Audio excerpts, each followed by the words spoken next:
Crew. All right, what's going on, fellas? We're back. What's good? This is what we at? Week 7, Unpacked. Brought to you by the 2B Fair Show and the G Shit Podcast.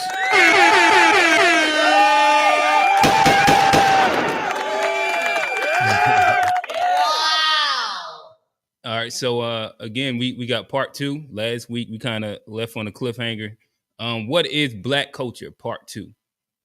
Before we dive into the topics, I'm gonna allow the panel to kind of introduce themselves, let everybody know where they can find you at.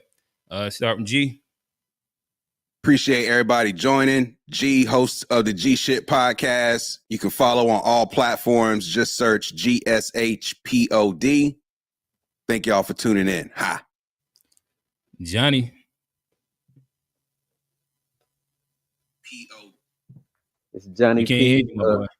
Yeah, I'm back. Yeah, welcome back. It's glad to be back. I missed last week, so appreciate y'all boys having me. The host of the 2B Fair Show at Johnny P. Newton. Yep. Alex. What up, everybody? Back again to have the most intelligent conversation with the most intelligent Black man on the planet. You can find me in the carpool lane picking up my kids from school. That's all I got. Yep. FBA zone. What's good? What's up? Trey, FBA all day. Appreciate being on the panel with the squad. You know what I'm saying? We hope we can have another intelligent conversation. Mm-hmm. He's back. We got A Black. What's going on? Yo, what's up, man? Also missed last week too. These things are showing me how fast these weeks fly past. I'm like, damn, it's Wednesday already. But yo, yeah. A Black, follow me at Mayor Charlotte, and I'll be here for as long as I can be tonight. So let's get it. I dig it. Let us know when the campaign happening. We you know what I mean, Mayor Charlotte. Let us know. Yeah, give me to like 45, and I might try my hands at politics. Right now, I'm just getting in everybody's head. I dig it. And it's Q again, one of the 3 from the 2B Fair Show.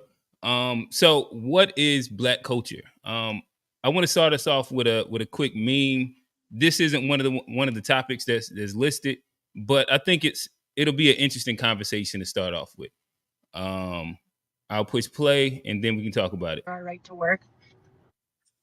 Women of color have always worked. Let me see if I can get the restart. And tell the woman that stood up for our right to work. Women of color have always worked. Okay, stay with me here. Women of color worked so much that white women didn't have to work. I'm gonna take the baton from here and I'm gonna tell y'all how after slavery, a lot of African-American women opted to be stay-at-home moms, and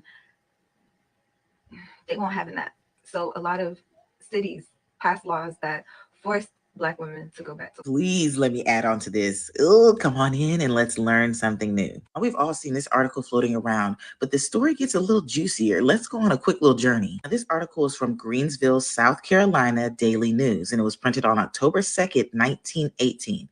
Now, blank women to be put to work. I don't want to get banned. City ordinance soon to be passed requiring them to regularly be employed. Now, let's get deep into the article. There are some key words here that, let's go. Now, one key thing to keep in mind, it says they can be jailed or heavily fined. You'll need that information later on in this video. And also, at its special meeting yesterday, City Council discussed the situation with regards to the class of loafers at some length. Now, this was 1918, so I went to the Greenville, South Carolina website and looked up who was the City Council in 1918. This is the City Council in 1918.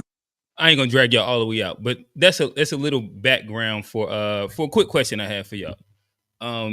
Alex said that we don't really talk about relationships in on the show, so I figure this is a relationship segue into Black culture. And I'll ask you this: one of the more popular topics within the sphere of popular culture is the whole modern, traditional, all of that. With the information just given right there, I'll ask y'all: is the Black family structure unique to Black culture? Where, as you see right there, the woman was taken out of the home and made to work by law. Different than, I don't know, any other structure or cultural structure that I can think of. I'll toss it in the air. Let us see what y'all think. I said definitely, especially like given our history, what you talked about there, where we didn't have the opportunity to, like, even though we wanted women to be able to work from home, they weren't able to. And then also, I think black men, especially FBA men, um, I think we treat women the best out of any group of men in the world. Like, especially if you go internationally and then see like how women get treated overseas. We never had any child marriage situation or anything like that. We always protect kids. Like nobody condones that. There's no place where like they have like they have massage parlors in different cultures and stuff like that. Over here, like if you have stuff like that, that's not like that's frowned upon. Like nobody like celebrates that. And if it, especially like I said, if it comes to like kids and things like that, and even like we don't if there's a man that's like beating on a woman, like the brothers are gonna jump in. They always had this trope about protecting black women, Mhm. where I think all the women I know in my life are protected, and I'm sure the fellas over here can say the same thing. So I think a lot of times we get a bad rap, especially when we see movies like The Color Purple, where it just shows the worst of all black men, and then it's funded by Steven Spielberg and those groups who are tied into like not just Epstein, but what's the other guy that just Oprah's friend that got in trouble with Harvey. Winehouse. Oh yeah, Harvey Winehouse. And then same with Diddy, how we focus on the freaky black man and ignore all the freaky white folks and everything like that. And then so I think that all plays into what you're saying, where it's like it's kind of a orchestrated thing to make folks look worse than they are. Gotcha, Alex. What you think? Is the black family structure, the man, woman, husband, wife dynamics, are all these very unique to black culture? Like, like, do you mean like I guess like the nuclear family? Is that what you're saying? I think kind of like across the board, because we can talk about the nuclear family and in essence the man being taken out of the home, but you also see like through the history of America, black women have always worked. So in essence it's been rare for the quote unquote traditional relationship Um, structure to actually exist. well, I think like just as more as like society has progressed, the more and more women have been liberated to the point where, like their I guess like future is in their hands more so than anything. Mhm. It wasn't like too many generations ago where, like a lot of families were just having kids for manual labor or just to help around the house, to help around, like the like whatever, like agricultural, agrarian needs that you needed to have. So I don't think that like the black community is any different from any other community. I think certain things kind of gets exacerbated, with the prison industrial complex and sharecropping, and like Mhm. even out of the country, like uh yeah, I don't. I guess that maybe I'm missing the overall question, but like I don't feel that the black community like ebbs and flows any different than any other community. I don't think that our morals or our views are any different, no matter where you go. Just to kind of highlight that, like they did a study on like black soldiers and their families when they're over in Mhm. like Germany, and like the kids like their IQs are high, like the families like Oh, you talking about generationally. the Thomas Sowell study? Well, it wasn't his study. He Well, referenced not it. no, not that, but like just in general, Oh, like okay. I'm no about to say matter that like was the shit on black culture, I think. no, but like no matter where black people go, like when given the right circumstances and the right setup, like they always thrive. I think what happens more so than anything is that doesn't really get to happen too often. So when you do get to see that, like affluent black communities in Atlanta, affluent black communities, and like the DMV area, like it happens. So yeah, like Yeah, the black community is just as diverse as any other community. for sure. And I guess to make sure I kind of pinpoint more so the question as we continue to go around, I'm just speaking more or less about the current relationship conversation, like the social media conversation that we tend to hear. If it's applicable to black culture. Again, when we Oh, start speaking about traditional, modern, all these different buzzwords that we hear often. Well, Hey, it's Black, gonna. you back. I'd love to hear what you think. Yeah, definitely. I don't think family dynamics or relationship dynamics are unique in our culture. I think maybe the attack and kind of like the intentional attack on our family dynamics and relationship is unique in Black culture. Um, Fact. like right now, I was having a conversation the other day, and it was talking about successful Black men, dating white women or dating outside their race, which most of us probably all know the statistics on that. It's still not true. Overwhelmingly, we still date Black women, and it's not really a racial thing, but more so a cultural thing. And so if you look at our culture and what's being promoted to our women, to our men too, you don't really see that in other cultures, even in other melanated communities outside of here. You don't see the things that are promoted, are applauded: single motherhood, promiscuity in men, the whole independent woman trope, I don't need a man trope. And so you find these people that are, I mean, yeah, you got people of colorism and self-hate, but when you're looking for a wife and you're looking for a relationship, you don't want friction, you don't want resistance. So you usually are gravitating to something that meshes well culturally, that can help build you a family. And so like right now in our culture, our women are really kind of being hit from all angles of like not being quote unquote traditional, and they have a voice now with online and social media. Women in general have a voice, people in general have a voice, but women definitely feel more comfortable speaking out and kind of creating this enabling community of putting gasoline on fire of ideas that are not really progressive for them. So when I go to other cultures in the Caribbean, in Africa, nobody's perfect. There's no utopian way. That yeah, some of the men treat their women differently, but they put family A lot. first. They put they put being together first versus like our I culture is very quick to break up. Our culture is very quick to kind of split, to date around, exhaust themselves, and then kind of complain when they don't really have nothing to show for it. I Hey, see. Black. Yeah. You know Trey, where the it's not highest? time for rebuttals yet. Not time. Ah, Johnny, man. Johnny still got Okay. to get his off. Let Johnny get his off real quick. Yeah, let me get it off because like I think and Trey can probably attest to this when we talk about like the attack on black culture and what actually is black culture. Uh, I come from a two-parent household. Trey comes from a two-parent household. Quint, you come from a two-parent household. Like the nuclear family is something that does exist in black culture. It's not something that's a myth. It's not something that's like what we see out here on the internet. The nuclear family that exists in other societies exists within black culture. Now, there's a Wow. unique attack on black culture, and that's why you see the relationship conversations online and how it's a bunch of trauma-based conversations and a bunch of the people who didn't necessarily have the perfect upbringing, they're making a lot of the noise where it's a lot of people who had that nuclear family we don't really get the spotlight.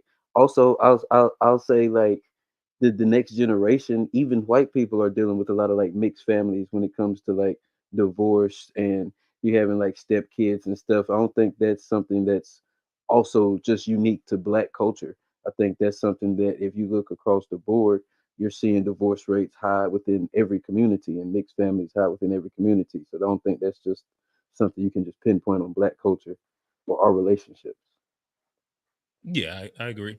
G, what's your thoughts? You mute him.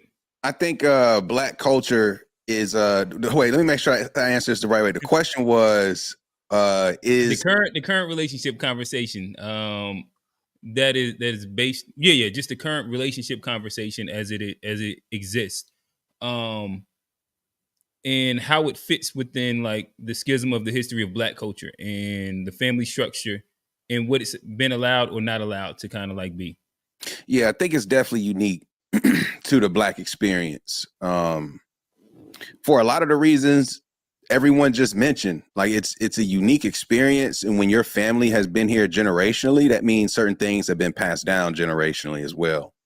And so you know, when it comes to like that relatability, understanding, you know, what people have been through with that generational trauma, if you don't descend from that, then I think it's tough to relate to that. And I see it all the time, and having just conversations with people who don't descend from American slavery. There's a disconnect often, and I think that speaks to why the relationship dynamic amongst Black Americans is a little bit different, and why it's a somewhat of a big deal. Not that if you, like, as a Black American, you can go marry or date another quote unquote Black person, but if they're Caribbean or African, they're looking at you like that's a different culture. They're not going to be able to relate. Like it's still like bringing a stranger home when you go outside of the Black culture, in my opinion. So I think the Black family experience is definitely unique, and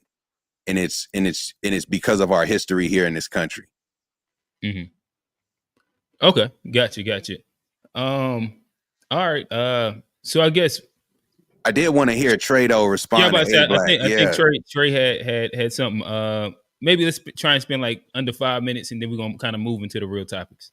Or I'll be quick with it. So I agree with John real quick where he said how they platform folks who have the roughest experience, and people are addicted to trauma, you know, especially with like African promoted websites like World Star and the Shade Room, where, you know, we just constantly see the worst of us.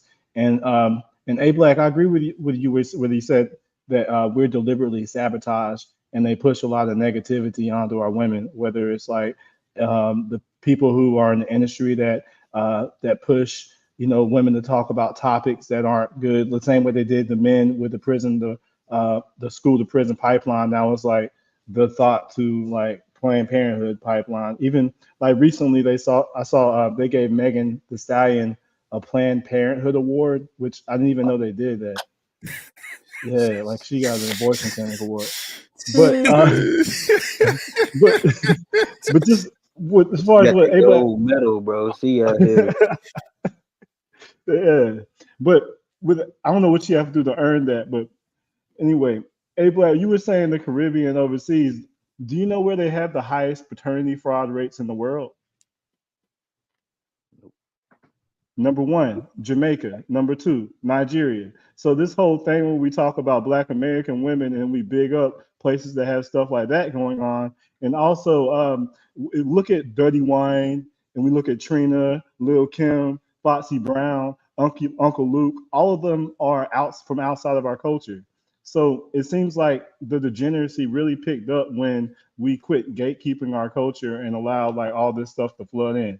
So I just don't want to like be too hard on our women over here while like bigging up like the carnival, like the most degenerate thing I've really ever seen them, you know, be in a parade like that. So I mean, with Rihanna, I mean, come on, man, let's not disparage Black American women. And I mean, so Trey, I guess where you're at leads to I'll throw this question out to the panel really quickly. And I'll go to you first, A Black, because I'm sure you want to kind of respond to what he's saying.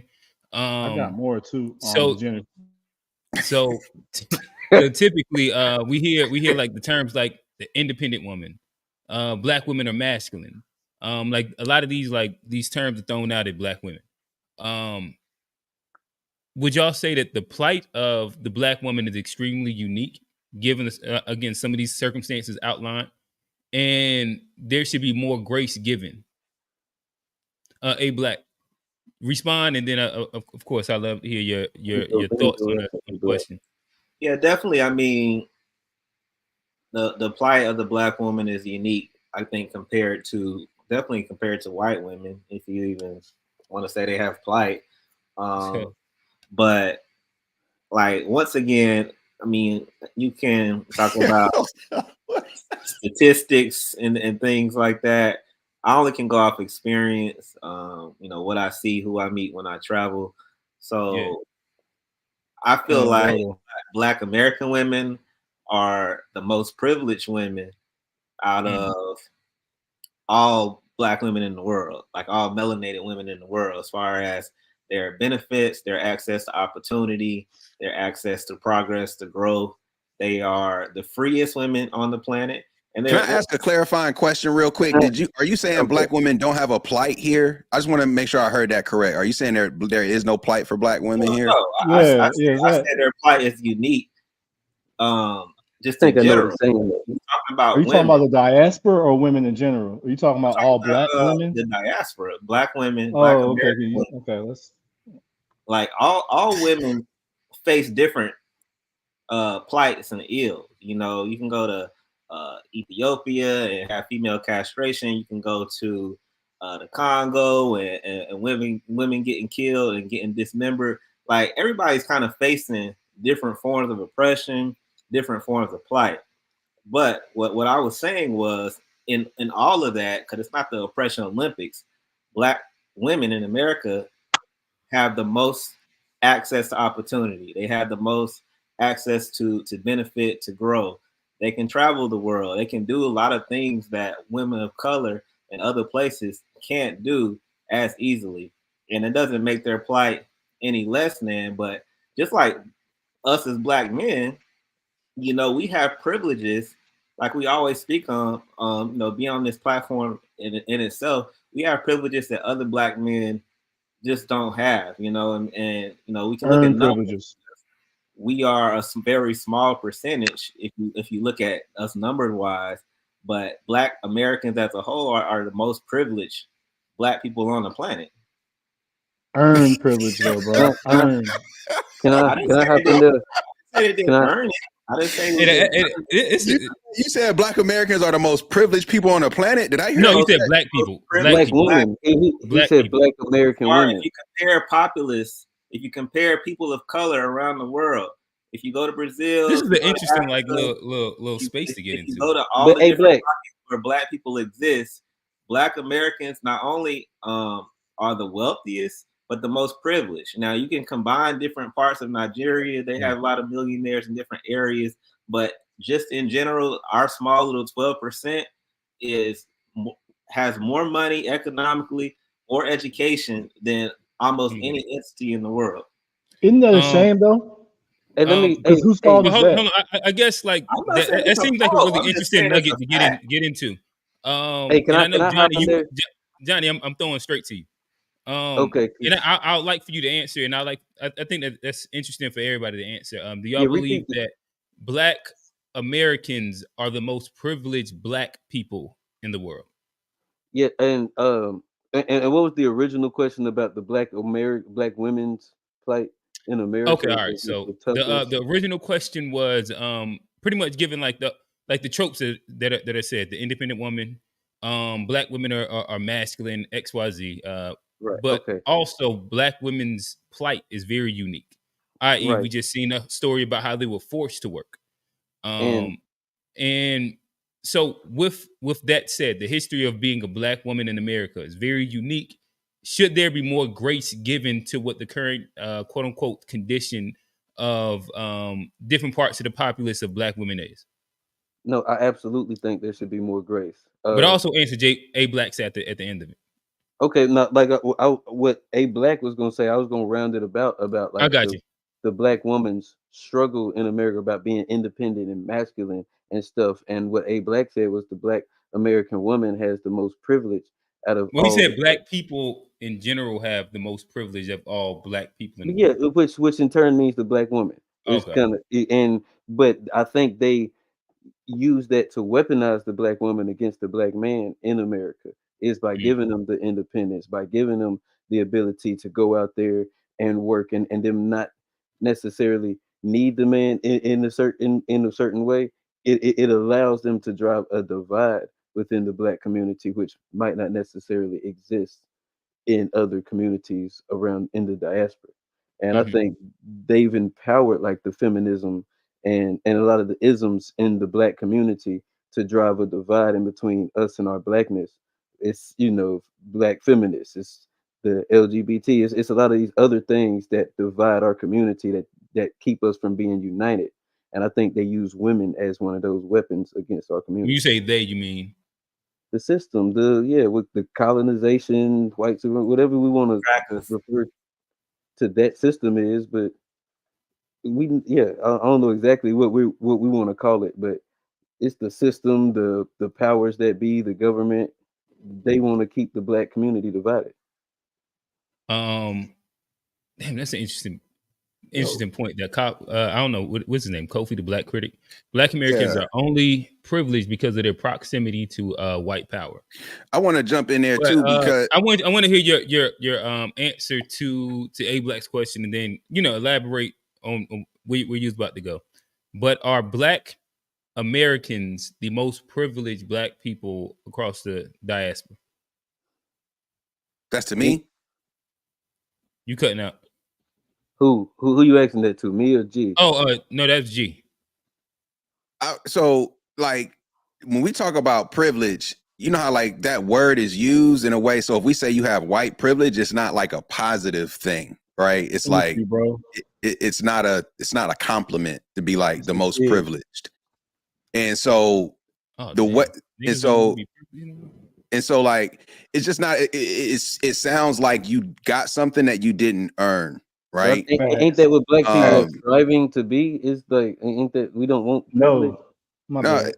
so I would say framing it like we're the most privileged is not the right framing to me. Now, and I agree with Kofi's point. It's like we are in America. This is the empire of the modern era. Like poverty in America relative to these other countries looks a lot different. So just the fact that what we have But maybe access to is my bad, like I you mean. said, proximity to white supremacy. Same deal in say England. Like poverty in England looks a lot different than it does in some of these other countries. Poverty in France looks a lot different than some of these other countries. So when you have access to one of these imperial powers in their institutions, you're going to be you're just going to have more access to the things that you said that quote unquote give us privilege. But the thing that makes us unique is that we had to earn that access. No, nothing was ever privileged to us. Like that's why I wouldn't say we're privileged. We are the most impactful, but to say we're most privileged, I don't think I would use them words. So I guess if we was to try not to get into like a semantic conversation and more so say like, let's take away any like moral loading of the word privilege and just use it as like the idea of having more advantage in general, whether that's earned or unearned. I'm sure everybody on this panel will say that the privilege or advantage has been earned through the backs of Black people building America. But in the sense of as Blacks in America currently, are we more privileged than Blacks across the diaspora? Trey, I know you want to kind of get there. Man, hell no. Because look what we did as a minority fighting against, like, first off, all the power in the United States was built off our back. Like, people had to die and being killed for us to have all that. So it's not a privilege when somebody takes something for you and you get to be next to it. That's not a privilege. And also, when you're going across the diaspora, like on the continent, when they have trillions of dollars worth of resources, but their tribalism prevents them from being able to utilize that resource and take advantage of it. Like, I wish I had the privilege of being the majority sitting down $1 trillion of resources. But nah, we don't have that tribalistic mentality in us. That's the same tribalistic mentality that they had when they helped with the slave trade to enslave us. So if anything, Africans did more to help America get rich than I mean, as far as like they were willingly doing what they did. For us, they forced us to build America. Africans, not all of them, the ones that sold us, they enabled the slave trade to make America rich. So now to come over here and then say that we are privileged over here after helping them, that's like, man, come on, man, we got to have more respect. But haven't for we like earned? But haven't we? Maybe it's not a privilege, but haven't we earned a certain right to live a certain lifestyle based on the sacrifices that we have made in this country? And don't you think that maybe some of that privilege, like you say, is earned because we have built up the number one country in the world was in Yeah, the number one I guess, economy but in I the guess world was we all based agree on our all those things. labor. So some of that privilege has been earned, wouldn't you say? But that's I like think we saying all Steph. kind of agree on that, though, right? That the privilege is earned, and Yeah, like all of I'm those are just, kind of I'm like just, some of the givens, probably. But I'm just saying that it's go ahead, there. hey, Black. Like somebody said in the comments, I was just about to say this. Maybe we can use the word advantage, opportunity, more Benefited. progressive, whatever word makes you feel more comfortable. We have privileges that other people of color don't. It's just a fact. Whether it's earned, whether it's given. I understand the whole thing of white privilege because it's used in a negative connotation for them to advance society. So I get that word having a negative side, but it's like privilege exists. You know, you have privilege as a young person. You have privilege as a pretty girl. You have privilege as a tall man. Like you have privilege in different facets of life. You have privilege when you have an education. You know, and like I say, like we can change the word opportunities, advantages, whatever you want to use. Man. Like we have that as is people, whether it's used and wielded correctly. Now that's another conversation. But we have the spending power. I might not spend it the right way. We have the education. We have the access to opportunity more than others, and that's all I'm saying. Yes, it's earned. That's not being argued if it's earned or not. I'm just saying it's been earned, and now we have it. How are we using it? Yeah, and I guess Trey, to hear you oppose this sounds like really interesting because it isn't like the whole FBA thing that Black Americans are the best Black people in the diaspora. But when you're talking about an advantage, it's like if somebody puts a gun to your head and tells you to build a house and then it starts raining and then you get to go in that house. Do you have the advantage of being able to go in the house? It's like, come on, man. Like you can't force me to do something and like try to like talk about how I'm advantaged by somebody said proximity to whiteness is why we are privileged. We were doing better off before we had proximity to whiteness. So Let's credit just to use that, this. How about like the GDP and the socioeconomic status of Black people in comparison to every other Black person across the diaspora? but they wouldn't have any freedom if not for us because we're the only ones You that didn't fight engage with white what I said supremacy. at all. I think it's an unfair comparison because when you talk about America as a capitalistic country and we talking about GDP, like these other countries ain't what's their economies? Like what are they earning? Like the average living wage, like it's just not even comparable. It's an American privilege, in my opinion, Right. more than a Black I guess like privilege. that's a part of where what's implied inside like the statement. Us as Black Americans, we do have. Do you disagree that in general, like we have, like our poverty here puts us in a better place. Like the lowest that you can be born here puts us in a better place than the lowest that you can be born inside. I don't know. Like just name an African in Senegal.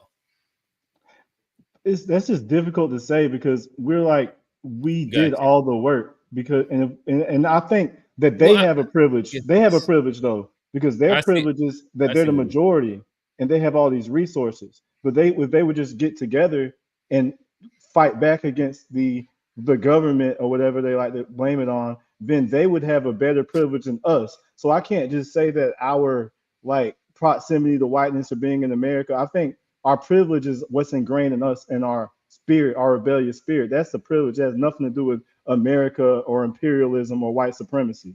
It's us. That's what I'm trying to say. I don't want to take any credit from that. Gotcha. Okay. All right. Any closing remarks on this statement before we kind of move on? Alex been mad quiet on this one. I'm curious what Alex thinks about this. Think about what in particular? Just in general, like this idea of privilege. Like are Black Americans more privileged than other Black folks? I guess it depends on how you use the word privilege, but let's just go by a very base level understanding of America's a first world country, Canada's a first world country, England's a first world country, Germany's a first world country. Like Black people are in all these places. If you ask me, I would say Black people in all of these countries no matter where your origin is, you do have certain benefits that, you know, certain people in the Caribbean, heck, certain people in those countries I just named, like the black experience within those countries aren't necessarily the same all throughout. So I wouldn't say that black people have a tremendous privilege, and no, like I think black Americans have endured a great deal of adversity. I would say in the global scope, I would say more so than like what the Windrush generation would have to deal with in England, or what I don't know, like where the black people in Germany, or heck, like I would even go as far as to say even like apartheid in South Africa. The black experience in America is very unique, and yeah, like as far as like other claims, I guess I will have to kind of be reminded what the question is, but like I don't think that the privilege afforded to Black Americans is any different than like what someone in Germany or England or Belgium would have. Like if you look at like the majority of football players overseas, like they, if you look at like a lot of their backgrounds, like a lot of them kind of have privileged lifestyles. But yeah, but what was the like? What else did you kind of want to know, G or Q? No, I just you didn't have much to say there, so I was just curious if you even had an opinion or a thought on the matter. That's all. So really quick, just I guess as like a housekeeping note for the audience as well. I think we got close to like 40, 50 inside the audience across platforms. I would say one, if you want your comment read off, again, we have super chats, send in a super chat. And we'll make those priority, and we will read those off on air. Everything else we'll kind of try and get to it as we can. Mackenzie said, make Chekwi Cam up. I don't know who that is. So But dude, it's somebody that's been in the comments. Okay, making got you. Comments. Yeah. Oh, all right. He's on every podcast that has to do with ADOS, FBA lying about his ethnicity. So this will also be another housekeeping reminder. Last 30 minutes, we do call in. So anybody that would love to call in, we'll love to listen to y'all. Tell us what we got right, what we got wrong, et cetera, et cetera. But again, super chats, send it. Again, we're broadcasting live on G-ish Podcast, YouTube, and the To Be Fair YouTube. Tap in with us. Who was it? But let's try and wrap this up in like the last 3 minutes. Trey. Like quick, we can all agree that whatever privilege or whatever word you use has nothing to do with being around white people, like because they didn't want us to have anything, and everything they have came from us. So just want to make sure we're all clear that we're I don't not think like, that we was trying to imply that. Okay, that's all. Well, let me make sure, because I think A Black said something that made me think that you were saying like part about being proximity to whiteness, or maybe that was somebody in the chat. I was reading a comment. Okay, bad. Right. That got me a little triggered. I think whiteness is kind of stopping short of what people are trying to say. I think the proximity to like old colonial powers that have exploited the developing world, I think that's more accurate to say, because like if I look at like where melanated people who look like us are the most successful, like I'm not saying we benefit from it because I don't think we're the beneficiaries, but like to some degree, like there's certain things that you can do in the infrastructure of America or a Canada or a Germany or England that you necessarily can't do in like a majority of places, you know. Like for instance, right, just to kind of keep this like, you know, in America, like there's certain things that you can do in the proximity of being a New Yorker that you can't do in Mobile, Alabama, that you can't do in Shreveport, Louisiana. I think when we kind of like expanded outside of that, I think like things kind of get tempers kind of flare. But really, like me being in Charlotte, North Carolina, I have a better, more access to getting a finance job in the tech field than I would if I lived in, I don't know, South Dakota somewhere. So maybe if we frame the question like that, that's kind of, I think, what makes it more sense. You just made me think of something. I think non-FBAs in America are the most privileged group in the world because they didn't have to claw for any of this. it wasn't built off of them. Yeah, they get to come here and benefit from things like Juneteenth scholarships that were intended for FBA. And also, they also get the benefit from our culture by making derivative music like Afro beats and things like that. All right, so fellas, I think that this is probably like a really good point to kind of move the conversation forward. Shout out to FBA Trey, David Walker to some maybe, but yeah. I know where you was going. So again, we have 3 topics that we're going to try to get to throughout this conversation. The impact of religion on. Oh my bad. Let me rewind a little bit. To make sure, just as avoid semantics and just for clarification, while we have the conversation tonight, for the audience, for the panel, when we refer to Black, we're speaking about Black American in general. And if we want to speak, like if we broaden it to the diaspora, then we'll kind of like make sure that we're intentional about that. But the implication of like the first statements will probably be towards Black American. I understand that we have a bunch of different communities that's kind of diverging right now between Pan-African, ADUS, FBA. So just making sure that we're all on the same page. Starting off, what we're speaking about is in general Black American. Some might say ADUS, some might say FBA. All right, so that's that part. G, if you could give me the shared screen really quickly.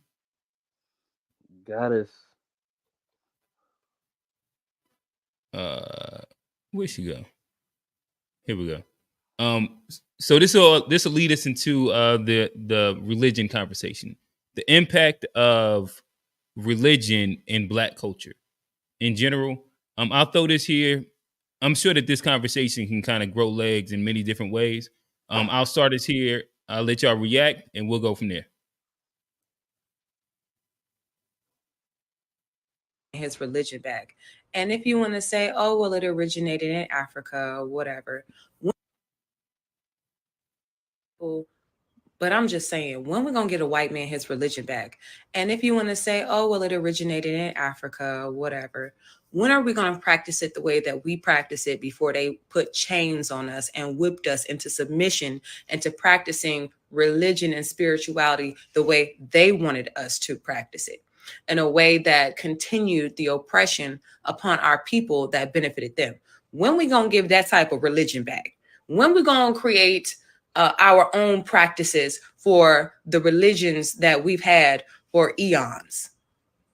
Because otherwise, don't tell me you Christian and all this good stuff and that you just by the Bible when it's a Bible written by King James. What nigga you know named King James? I'm LeBron? I mean, come on. It's just too much knowledge out here for us to be banking on the white man's form of religion that has kept him in power. Like, something shouldn't feel right about that. We should look at the Bible Belt and be like, the fact that y'all have the most churches per capita, but y'all are the poorest states. I mean, obey your masters. Okay. Again, it's a little spicy to kind of throw into the conversation, but again, typically I know a lot of us as Black. We grew up, whether it's like I grew up Muslim, so I grew up in a mosque. A lot of people grew up in the church. I'd love to hear y'all perspective, the conversation on the impact of religion in Black America. Of course, react to the meme. I'll toss it into the air. I can start. I think there was a point, if we speaking specifically Black American culture, FBA, as Trey would say, that religion, it was a safe space for Black people. It was something that helped progress the community. It was something that they could kind of, get away from, master, plot, plan, and learn to read. A lot of things, even progressing into the civil rights movement. You had churches once again being the safe spaces for the community. community being the key word, communities that we have kind of lost a lot. And then you see the progression of church in the 80s, definitely in the 90s, with the rise of the mega church, with the rise of prosperity preaching, and with government grants and handouts that different churches receive, um, kind of transitioning uh, their purpose in our community and not really being as a stronghold. So you see a lot of our generation now in the 2000s, uh, not as devout, not as into religion. You know, seeing your parents go every Sunday to church or to the mosque, seeing it not really making true changes. You know, because a lot of the religion was used to corrupt. I mean, and that's been going on for thousands of years, playing on people's need to determine why we're here using spirituality. Because I mean, that religion is just organized spirituality. You know, so a lot of people capitalize on that now, and we see uh, these mega churches and TD Jakes and Creflo Dollars and what's the white guy Elevation Church that he's preaching. You know, they are more so motivational speakers now than preachers, um, and they've kind of taken out the spirituality aspect of it. People are not really kind of living devout lifestyles along with Islam or along with even Christianity. So I think the impact on our community has, you know, definitely, once again, I don't want to be like I'm hopping on women, but it's affecting our black women more so than anything, because you know they look at Jesus, they look at the preacher You as saying they married to the church? I said you saying they married to the church? They're married to the church. You know, that becomes their daddy for those who don't have a daddy. That becomes their husband for those who can't have a husband. And you see them become way more impressionable to follow something that they can't rationalize or materialize. And it's just kind of bad to kind of see that our culture, our age group, not really having a spiritual grounding. Because I mean, that I feel like that's a root of a lot of our issues. It's kind of like a spiritual retardation, like a regression going on. And like along with a strong family value, there was always a strong spiritual value. And it's just been used, another thing that's kind of been corrupted with money, and with kind of controlling people in our community. So real quick, let me read the super chat that just came in. Shout out to, now I love these names. This is hilarious. It says from FBA's are tethers for whites. He says America has the most powerful military, second most nuclear weapons. That's why America is what it is, or that's why America is what it is. If you're American, black, white, or Asian, you're on the team with the most dangerous military. Okay. I guess staying to the topic, if we can, unless somebody wanted to. Never mind. I ain't gonna troll you, Trey. I know you. Johnny, Trey already talking to him in the comments. He is okay. All right. Typical Trey already talking to him in the comments. Man. One thing about Unpacked, our panelists love to get active in the chat as well. It's fun. We having a good time over here.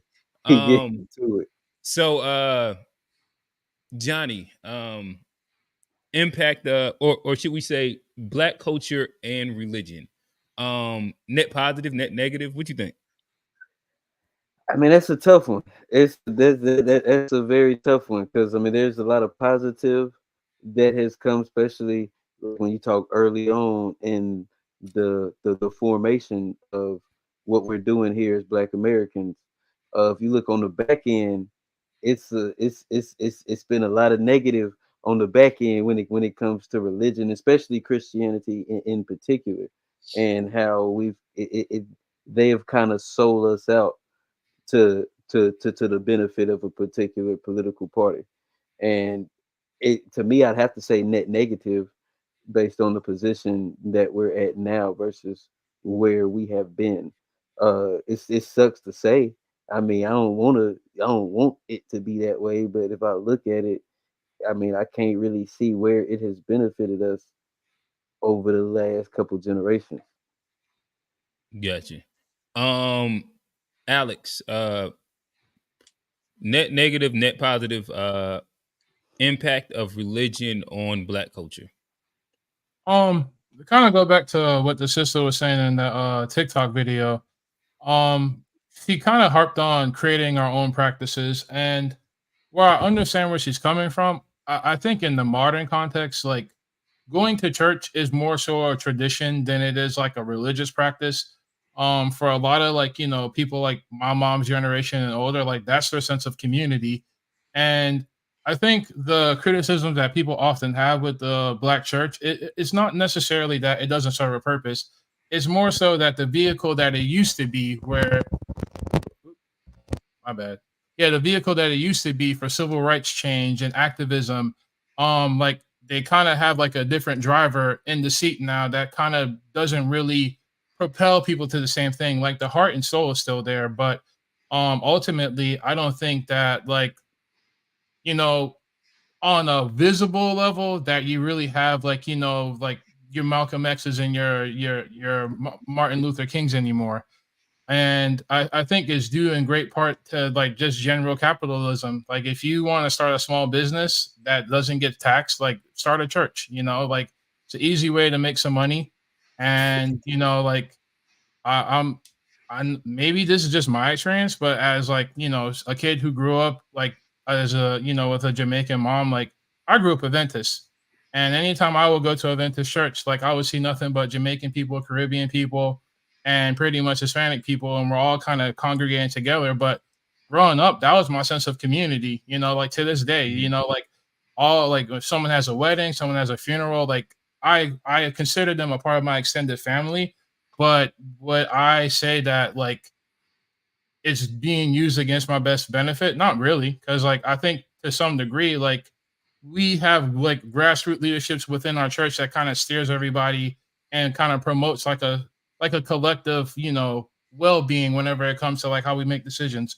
But yeah, The church was like they I were mean, very fundamental in the crime bill when it comes to Black people and how but like that it was damaged. very fundamental in the crime bill. But like if you go back and look at all those videos, like that wasn't like people were convincing Black people to do that. Like that's how Black people in general, like whether wrong or right, that's how they felt about the country they were in. They didn't feel safe.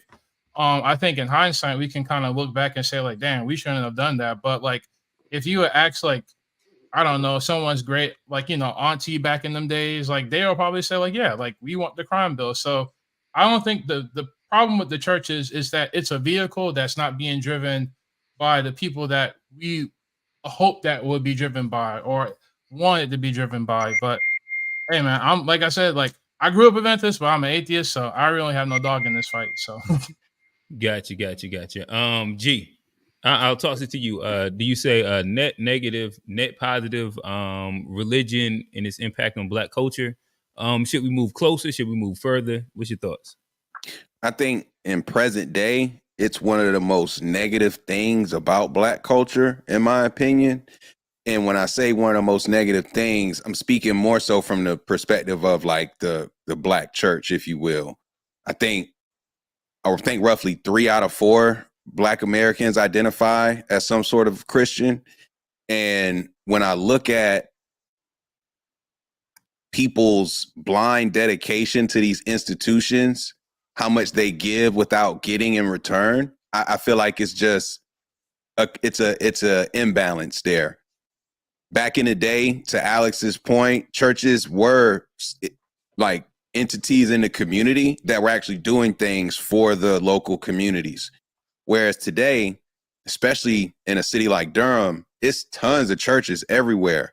But do we got tons of programs? Do we got tons of resources? Like what's getting fed back into these communities? So I feel like as a whole, man, we've propped up the institution of Christianity as Black folks in America.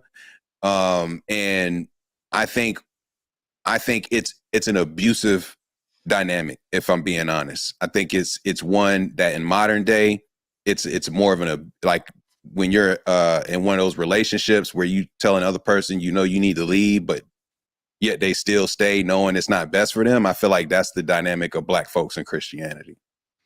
Can I add on just a little bit to that? Really quickly, and I'm gonna throw right to you. So again, we got about 40, 50 almost across platforms. Hit the like button. It's gonna push out the video to more people so we can have a bigger conversation. Hit the like button. Subscribe on both platforms. GH Podcast, To Be Fair Show. A Black.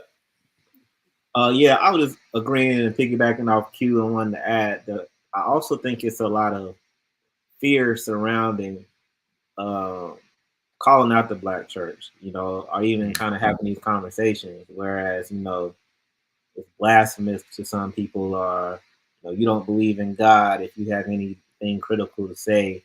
You know, we have Black people who claim to be Christian, but you know, they don't live any type of Christian way.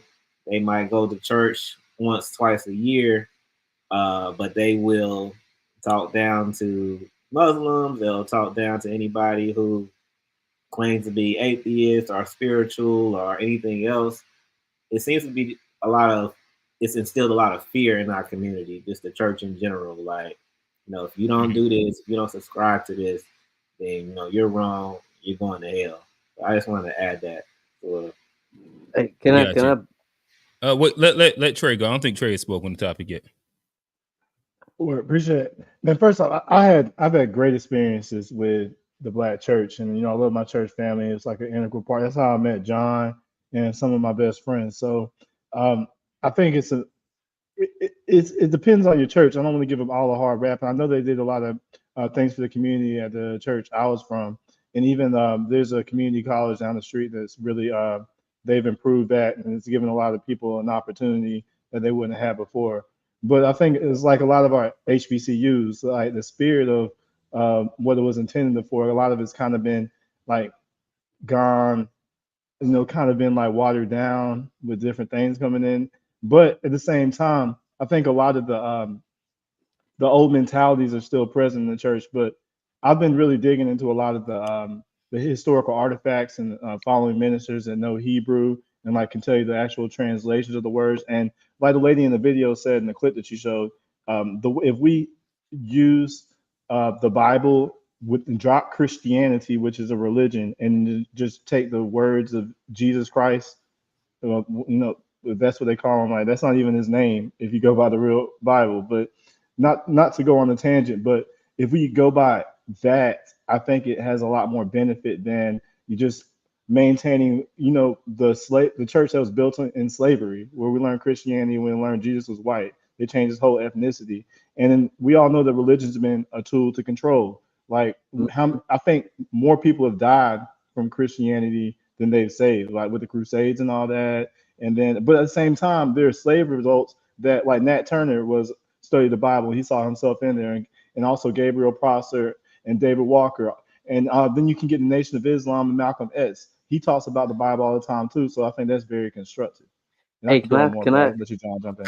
I think there's a difference too between like the Bible and scriptures and the institution of Christianity. Facts. Yes, exactly what I'm trying to say. Well, can I kind of build on what where like Trey is at, where A Black was talking about like the fear mongering, and Trey was talking about how they use this to control people. They, like, if you take that bigger picture, like, yeah, they do it on the individual level about like they try to strike fear into you to make you act a certain way on the individual level, but even on a community level, even going back to like the crime bill, what do they do? The super predator. They use the religion as a way to like monger, even like to last election cycle. What was the Democrats doing? They were talking about how bad, you know, talking about the boogeyman and Donald Trump, and the right is, you know, big bag and scary, and that learned being scary. We learned that through religion. The religion is what taught us to be afraid of a lot of these things and that fear mongering. And I think there's a definite correlation correlation in like our attachment to this religion and our, you know, fear of certain things politically, and when it comes to us like unifying together. Facts. It And pushes like a bootleg mentality a lot of times, unfortunately, and it right, takes you to be docile. And instead of taking justice into your own hands, you're like, I'll just wait for God, and I'll get abused in the present life, and then I guess I'll turn get the my other cheek. reward after I die. I'll Right, turn the right. other cheek. But we're the only ones turning the cheek. And then if you look at, but it's crazy how the religion started out as like our people, but then you have them like the Quran, like how they in the Middle East. Look how um, Honorable Louis Farrakhan uses the Quran for good, and look how over there they use religious zealots. They abuse women and do what the In the terrorism name and of stuff, religion. and so, right, right. And you can say the same with Catholicism, and I mean, with the Talmud says some pretty messed up things too. So, no Yeah. offense to anyone out there, Hey Trey, But I have a quick question. I don't know if you like specifically identify as Christian or not. But this has been something that's kind of been sitting on my brain that I've been trying to understand about like the FBA movement and like religion and Christianity. Because of, like to an extent, like y'all like the belief is that black people are native to America, correct? not all of us. I never would deny that some of us. I don't think But there was no like a slave majority trade. of black people are native to America. I would say the majority are, yes, but Gotcha. yeah. And that is it also a part of the belief system that like the world started in America? I think a lot of artifactual uh, evidence is leading in that direction. When you see like a lot of the food started in America, you look at some of the oldest trees in America, and I think Okay. the out of All right. Africa So theory is, let me continue. All right. So with that, how do y'all like that's not rationalize official being though. gotcha? But That's not their official let's just talking point. I don't all want to right. So like misspeak this for is the all right. So that's a FBAs. trade talking point. All right. So Yeah. speaking specifically to you, like how do you rationalize like the conversation, like a lot of the things say like the Old Testament and like even like just say Moses going to Egypt and shit like that. Um, how do you like rationalize that within the same idea and framework of as well black people in like the world starting in America? Well, honestly, I'm still piecing a lot of this together, but I just have like an open mind when I see new Okay, got you. evidence. But I have seen that before the 1860s, there was a lot of talk about Hebrew artifacts in America. I know that Columbus brought Hebrew translators when he came to America called the Nino brothers, and he used maps that were already present with the Moors there. And I know there's a Moorish present. We see it like little signs all the time, even with the South Carolina flag out with the crescent and all. And I know that they talked about Moors and during George Washington when he was in Congress. So I don't know how you explain all of that without saying that there were Hebrews here. Okay, So, I was just again just inquiring. Like and if then you piece even both of them together, I guess it makes sense if you just believe that black people came earlier than Columbus did, or yeah, like yeah, earlier than the 1500s, 1600s, whatever. yeah, yeah. They even found like cocaine and tobacco in one of the mummies' stomachs when they took them out. So that's evidence that there was travel back and forth. So and then there were, I mean, I follow a lot of Hebrew Israelites, so they talk about, I don't want to like, but I think what I respect about them is they do a lot of research and they know about a lot of artifacts. And they talk about the Spanish Inquisition in ways that we didn't talk about in school. So when they say that, man, I lost my train of thought where I was going with that, man. Gotcha. So as we continue on, shout out to the guy that what was his name? FBAs are tethers for whites. Man, don't give that man a shout. Oh, I Agui. forgot. Okay, You said like, share, subscribe, and hit the notification button for sure. Make sure y'all do that. Again, like the He comment, is some like the video, super. share it. Make sure you push it out to the algorithm. Let's make sure we're playing the game for these conversations in which, like, I think that these are fruitful conversations that a lot of people can grow from, and also in the sense of you can disagree and still, you know what I mean, be cool. Like we can express the fact that black people aren't a monolith, but not name call, and I think that that's also fire. What's wrong with being a monolith? Anybody have like ending thoughts on the black culture and religion, net negative, net positive? Should we move closer? Should we move further? Conversation. Well, I'll I say think. this. Go ahead, Johnny. Well, yeah, no, I kind of want to. I think it's a net negative. After hearing the conversation, I kind of want to be a little further, on the net negative side of my opinion, based on mindset and what it has done to the way that we think about society. I think it's a net negative. And It's Christianity, or you want to say you were talking about Christianity? You're talking about the black church as it is now.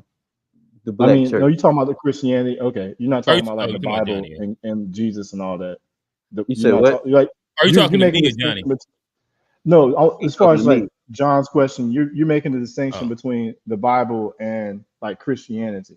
Like you're In the not black saying church. like Yeah, I'm not following talking about. God is a net negative. You're saying the black church and Christianity, the way it manifests now, that's a net negative. Has been a net negative for our community. Yes, that's what I I'm got saying. you. Not So yeah, like, not yeah, yeah. yeah, Jesus still king. Yeah. and I just want to say that I I just heard feel that's like, anti-Semitic. I don't know.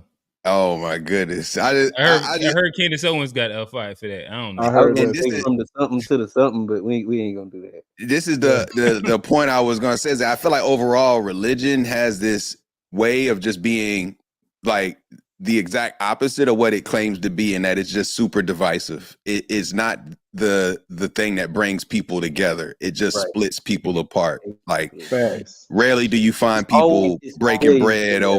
over and then even within your own religious communities, you see certain beefs and strifes of this pocket versus that pocket. So I just find the Sunnis institution of versus religion as a Shia, whole just too divisive. Catholicism I wouldn't versus blame it on Protestant. religion. Like I think the thing is that humans and by default are very divisive. But who created religion? Well, like yeah, Humans like created religion. no How matter do we where Homo religion? sapiens are on this planet, like there's always going to be a conflict, no matter how similar or how different they are. We But all but you don't but think we all have a different nature? My bad. But I was gonna say religion like makes those conflicts easier. It makes it easier to get into conflict when you have No, these certain it's like religions and these certain like belief sets. It the makes thing it is easier. like religion is it's a byproduct of you and me and everybody who's a Homo sapien being social creatures. Like we're all going to congregate, we're all going to have our own traditions, we're all going to make our own like things that we do as a collective group to identify ourselves as a collective group. But to say that religion is this thing that's causing like maybe it's an instrument, but the division is coming from within. Like you just so use It's a just to weapon. like It's just religion just to, is like a tool. Like it's no different than a hammer. Like you'll have a hammer, but if you have the intentions of building a house, you'll build a house with it.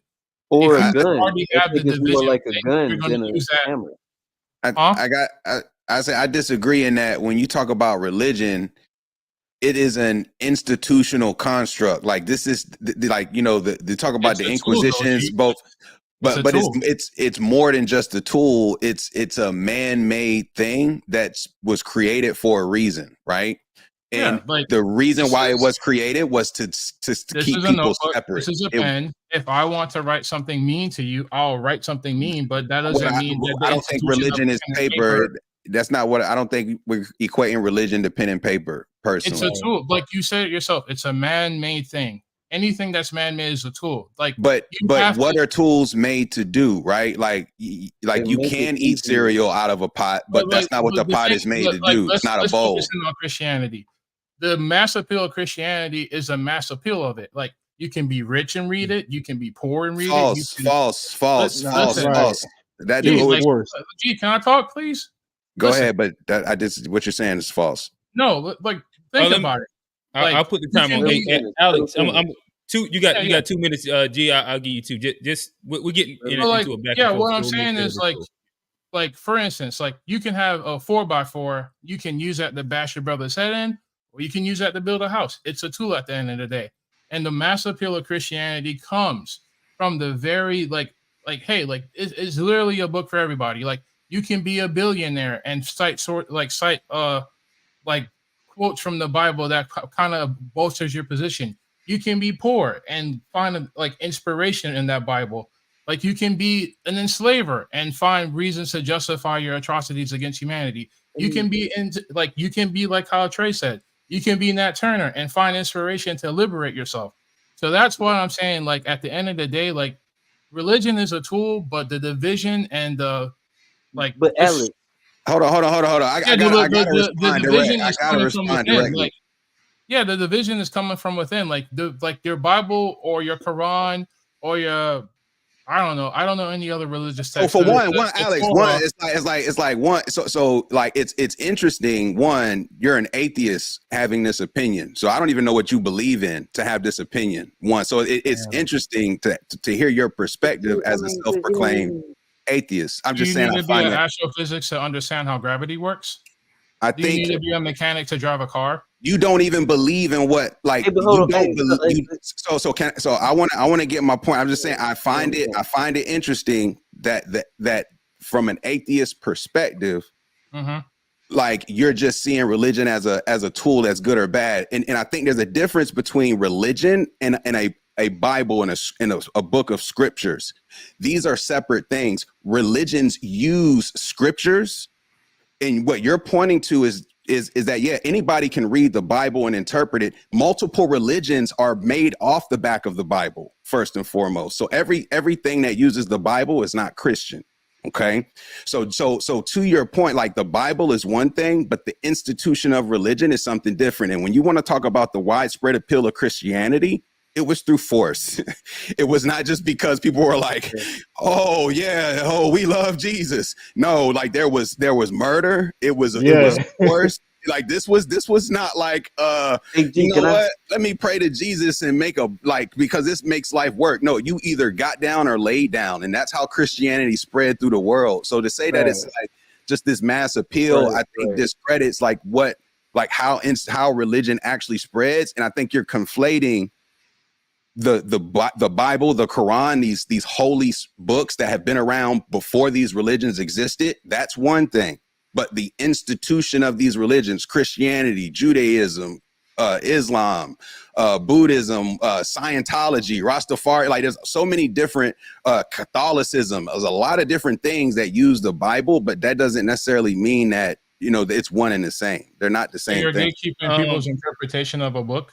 No, I'm not. I'm just telling you. I want to hop in really, really quickly. And I guess ask this question, because to me, it doesn't sound like either one of those things have to be mutually exclusive, right?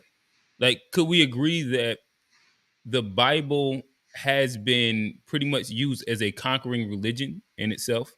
And like whether like you can go through the Crusades or whatever, all the different ways that it's been used through force, even through the diaspora in general. But also say that there is a universal appeal to anybody that is given a Bible, whether it's rich or poor, where even if you just look at like one of the simplest things as long as you repent, you get to go to heaven. As long as you believe in Jesus and you repent, you get to go to heaven. That's fairly like appealing to everybody. That's not what the Bible says. It doesn't say that? That's a Christian thing. Yeah. Oh, that's not. Is that? Okay. It says. I'm not. Says, again, I'm not. I don't claim to be Christian. I mean, but know that's pretty much like the Gospel of Paul. You know what I'm saying? But y'all nitpicking the points. Like I that's think what the point. he's Like saying. you like as a person full of love, you can use that same Bible to preach love. Like from Nat Turner to like his master was both able to use it. And what about the people that use it? You know, they was using the Bible burning crosses with the KKK. Like people use that's the point. Like that's what like that. All that does is go back to my point. The point of like that's how like that's why if you're Alex, going the to Bible didn't say that though. The Bible didn't say to do that. People lied about what the Bible said. So you can't say the Bible, blame the Bible for what people lied. Like you can't lie on the Bible and blame the Bible. No, I'm not blaming. I'm not blaming the Bible. Like what I'm saying like is his appeal is universal. The appeal is universal. Like it's a book open for interpretation. Like if I had to like it once again, Trey, like there is a hundreds of sects of Christianity. That is not by accident. But that's why we're saying Christianity is not the same as the Bible. We're talking about the Bible. So if somebody interprets the Bible to say that black people are let me ask you a question. Where is it like are they like real quick, but like to say that Christianity isn't informed by what's read in the Bible and vice versa, like you wouldn't have Christianity without the Bible. Like you wouldn't have Mormonism without the Book of Mormon. Like it's Christianity is the Bible is what Drake is to hip hop. It's like it's loosely based on something else. It's like but it's Alex, an imposter. but like if you're gonna have an open interpretation of the Bible, yes, there's a lot of good that the Bible has inspired. But if it's based on open interpretation, you have to agree that people have interpreted it badly and have done a lot of bad in the name of that same Bible. And you have to like admit that. It wasn't in the name of the Bible though. It was in the I name think of greed. that goes to his point though, right? Yeah, that goes to my point. Like what I'm ultimately saying is like the flaw that people are finding in the Bible. And after Alex, let's go to A Black.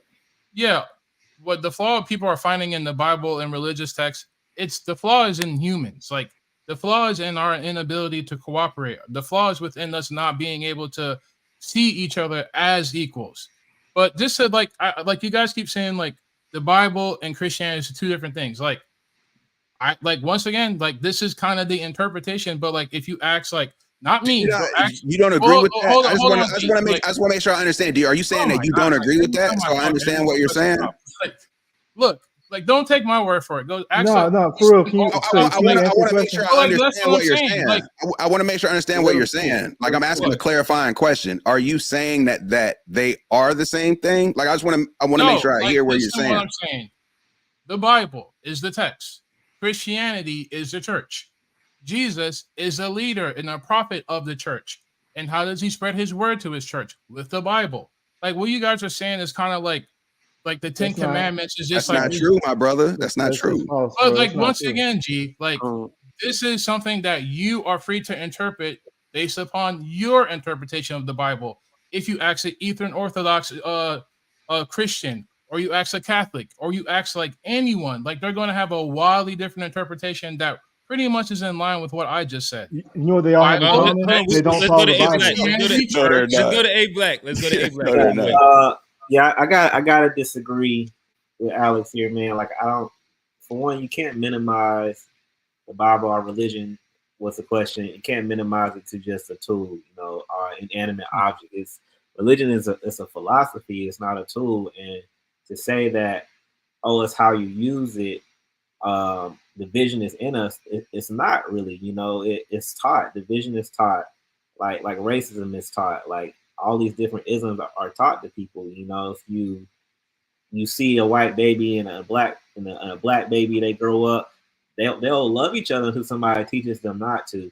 So the danger in religion is many people it's been beaten to their head over generations what is being said. There was no free interpretation, of the Bible. This is what this means, and this is what it. Now you can have conversations outside of it, but even the sects are the different types of Christianity that you mentioned. They don't really differ in what the Bible says. They differ in how they follow it, whether it's Catholicism or Baptist or Presbyterian.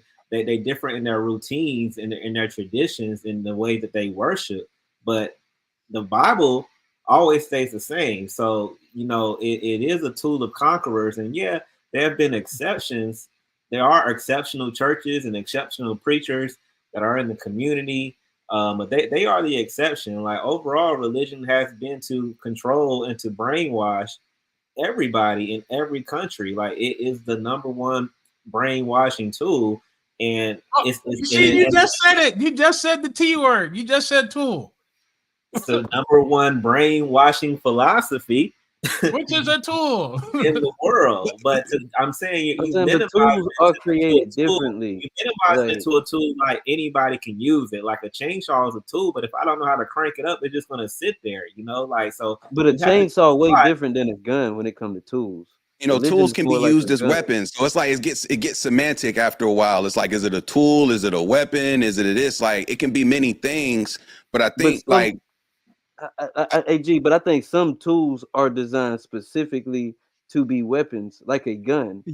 is designed particularly for like defense and killing. I think religion is more. It's not a screwdriver. It's not a hammer. It's a gun. It's designed to create division, to defend. And I think tools are created differently. That's one of those tools that is created not for good, not to do, but it's created to harm us in the long run.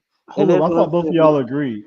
that Christianity Well, was well, to me, it not the sounds like same as the everybody agree. Bible. That's what No, I'm but saying. I, Maybe the they thing, sound mutually agree, Or, mutually or exclusive. aggressively agreeing. the Yeah, thing, I think the disconnect is like when Alex keeps saying that, like, could you said Jesus used the Bible, and that's just not true. So it's like Jesus wasn't Right. walking around with a Bible preaching, bro. No, That's not He this. didn't call himself a okay, That is Christian. what you check it out. Like something very simple, right?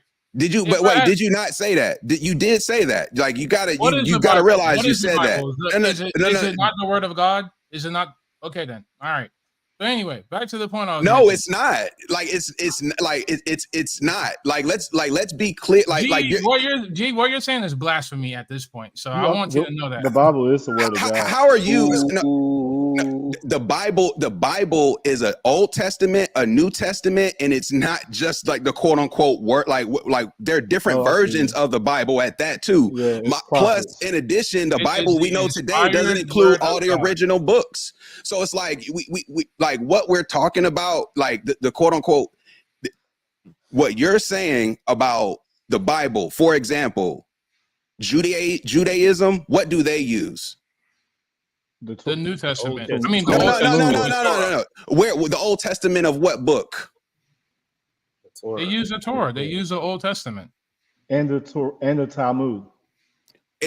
And so the Old Testament, are you telling me these aren't the same scriptures as the Old Testament in the Bible? The same. Yeah.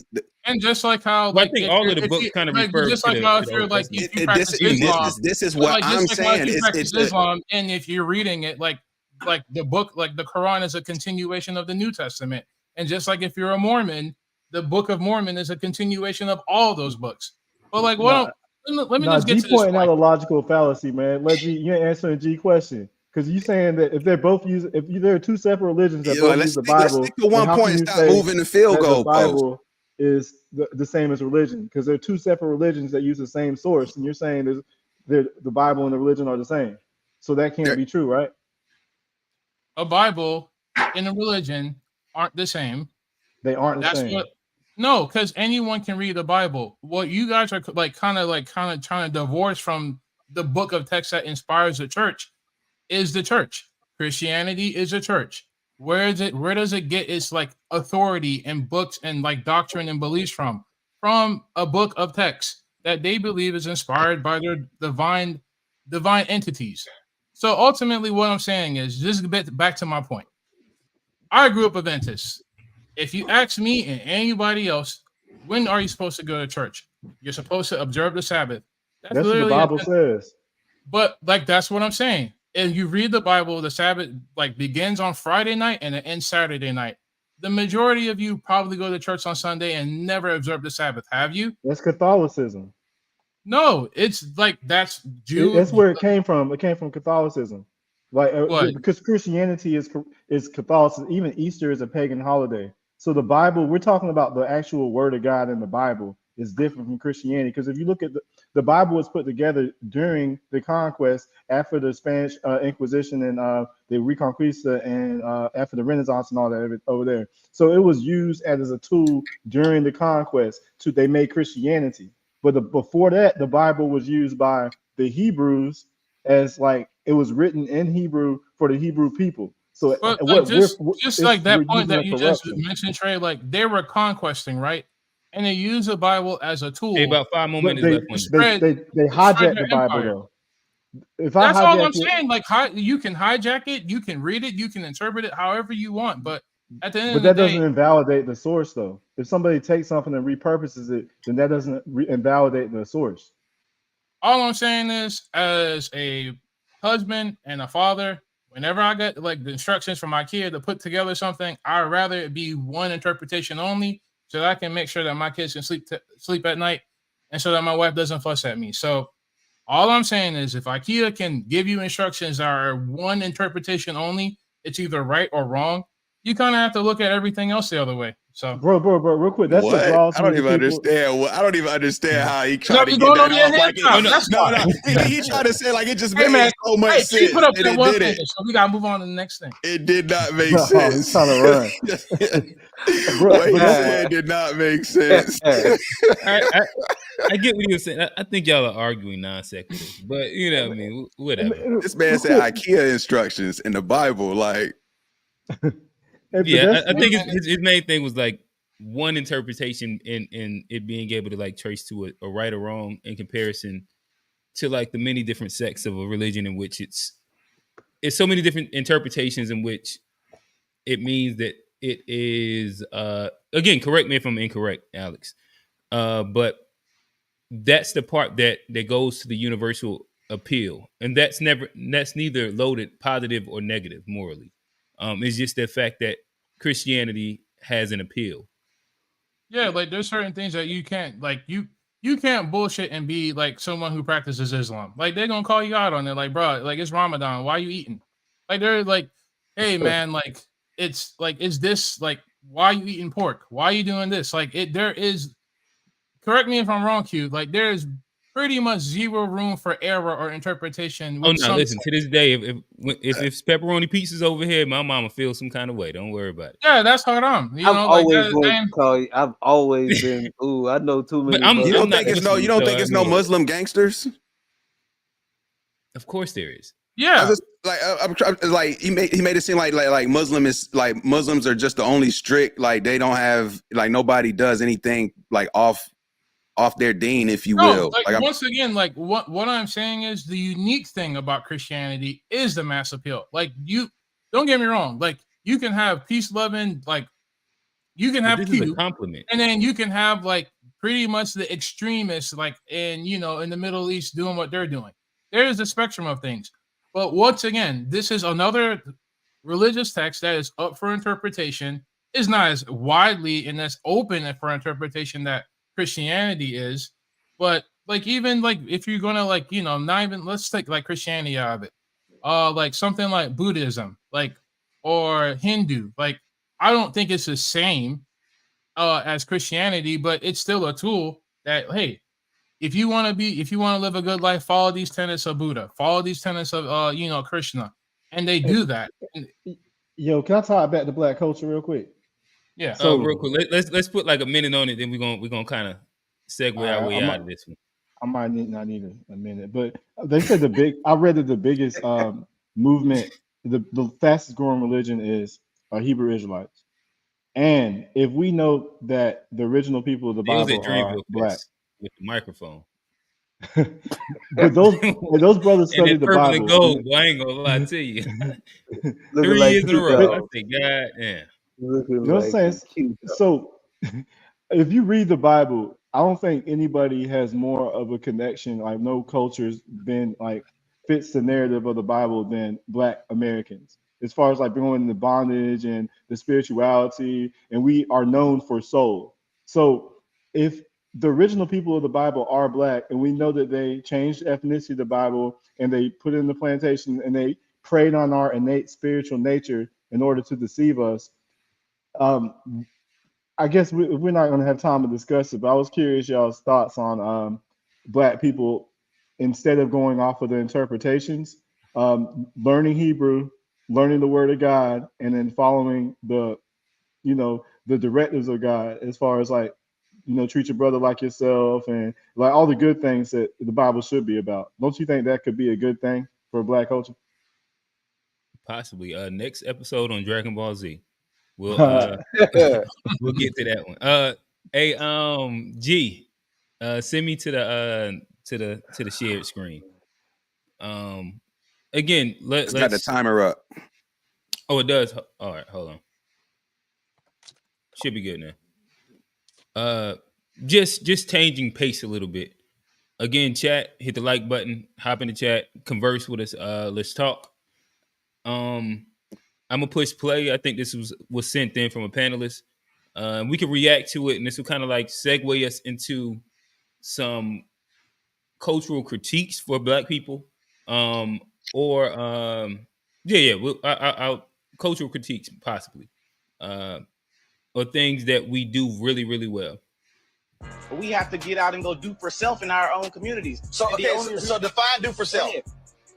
When I say do for self, you shared one of my tweets, my videos, and I was actually a big fan of yours, but you shared one of my tweets when I said Black people need to stop begging the government and go and do for self out in our communities. You shared the video and called me an idiot. I didn't see anything idiotic about that statement at all. So when you say do for self, like what? Explain that.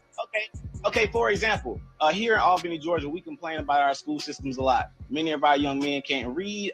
They have very horrible literacy rates. We don't have any rehab programs here for juvenile offenders. What I decided to do, I started a program 2 years ago, decided to do for self, and I started taking children into my home. I started taking custody of kids from juvenile court, and I started molding them and training them and teaching them skilled trades, etc. Now I'm 21 years old. I just purchased a school here in Albany, Georgia, to combat us being in the government-funded schools that are not teaching our children what they need to learn.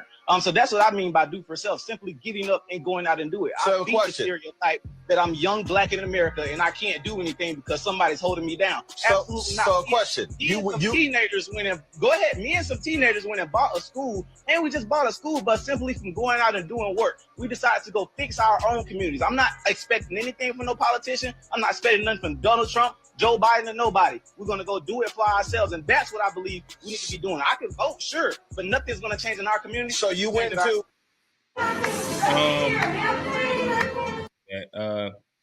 I'd love to hear y'all reactions to that.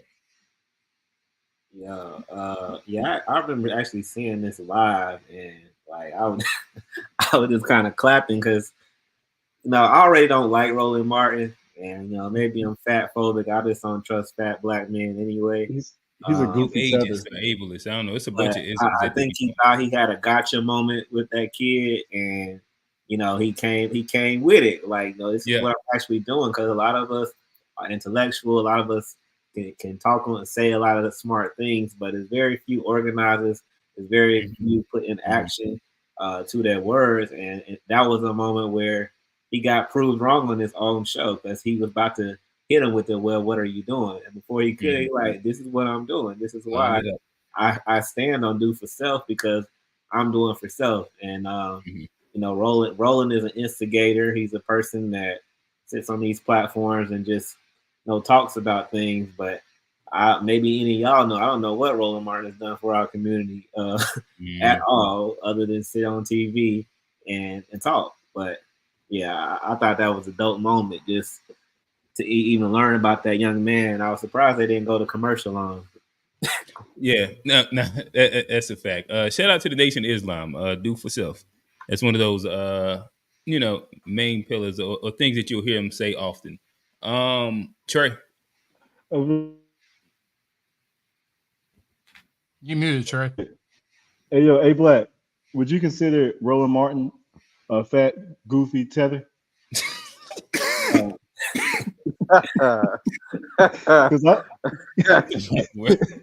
Definitely.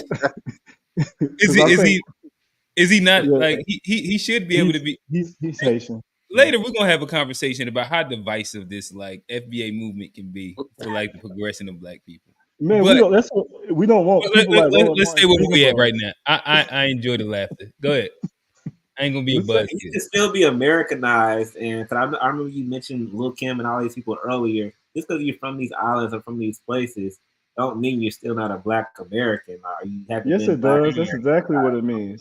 No, if you've been here since you were a kid, or you're first generation, you just as Black as an FBA person, because all the cultural norms, all the cultural programming, all that is in you. We can say this for the accountability section. Yeah, this is the literal divide right here. Let's stay to the statement, because I already know where that's about to go. As far as the video, I think that was a great representation of an FBA mentality versus a goofy tether. And then he's put on that platform, and then look at his mentality. He's a Democratic shill. Like, he just wants us to vote Democrat versus FBA. We know that this government is not going to do anything for us. They never have. Anything they do for us, we had to fight for. So if you look at, I think the brother's name is King. I think that's his name. But his mentality, do for self, get it done. Yeah, but the only thing is, but I don't want him to go too far as like to where you blame black people for being victimized, to where we get into like the whole victim mentality, like, and that's like, if you don't want to talk about, if you You're want to getting close accept to that the natural segue, but before you get there, Trey, so I guess let me ask you this question. Last week you were quoted on the show saying that black people, correct me if I'm if I misquote you, and then kind of like, but you said something along the lines of like black people can't succeed in America without reparations. And does that not directly oppose the idea of do for self? Nah, I don't know, because if the government's giving money to everybody else and not giving money to us, then we're not going to be able to catch up to everybody else. Like that's What does do for self mean? do for self means to do the best you can and keep fighting. But we got to be honest. If we're playing the card game, like you want to use the best strategy, and I think that if we did get reparations, nobody could stop us. That's why they won't give it to us. They thought we But were so going to you don't spend it. wholeheartedly believe in do like we can succeed by doing for self? I mean, I think we can survive, but I don't think we can thrive. So black people can't thrive without the help of like, I don't know if you would say like the white power structure, or No, we like cannot. explain what that, what does that mean? Like without reparations, black people can't strive even if we're successfully doing for self. No, I don't think we can thrive. And every time we do that, we've done for self all throughout our history in America, and we're always sabotaged. So So black if people doing for self is not enough. it's not enough, no, we also need to have the government to stop sabotaging us, and we need to recognize that we're being sabotaged and quit trying to building a sandcastle when the tide's coming in. Like we've done. Do we want to build another community just so they can burn it down? Like unless we have this stuff in check, no matter what we build, like they can just bring in a new group of people and lace them up with cash, and then all of a sudden that's our competition. Put them in our neighborhood like they're doing in Chicago, close our schools down, and then bam, what do we do about that? So I mean, with reparations, we can build our own schools, and then we can build our own systems, and we can have like a system within America. But that takes capital to be able to do. So like I said, you can't disassemble a master's home with his own tools. But if we have money, we can get our own tools. So I mean, does that answer the question? Like it's Yeah, you answered it. a little For bit. sure. Let's go. G. Do for like, so can black people succeed in America simply doing for self?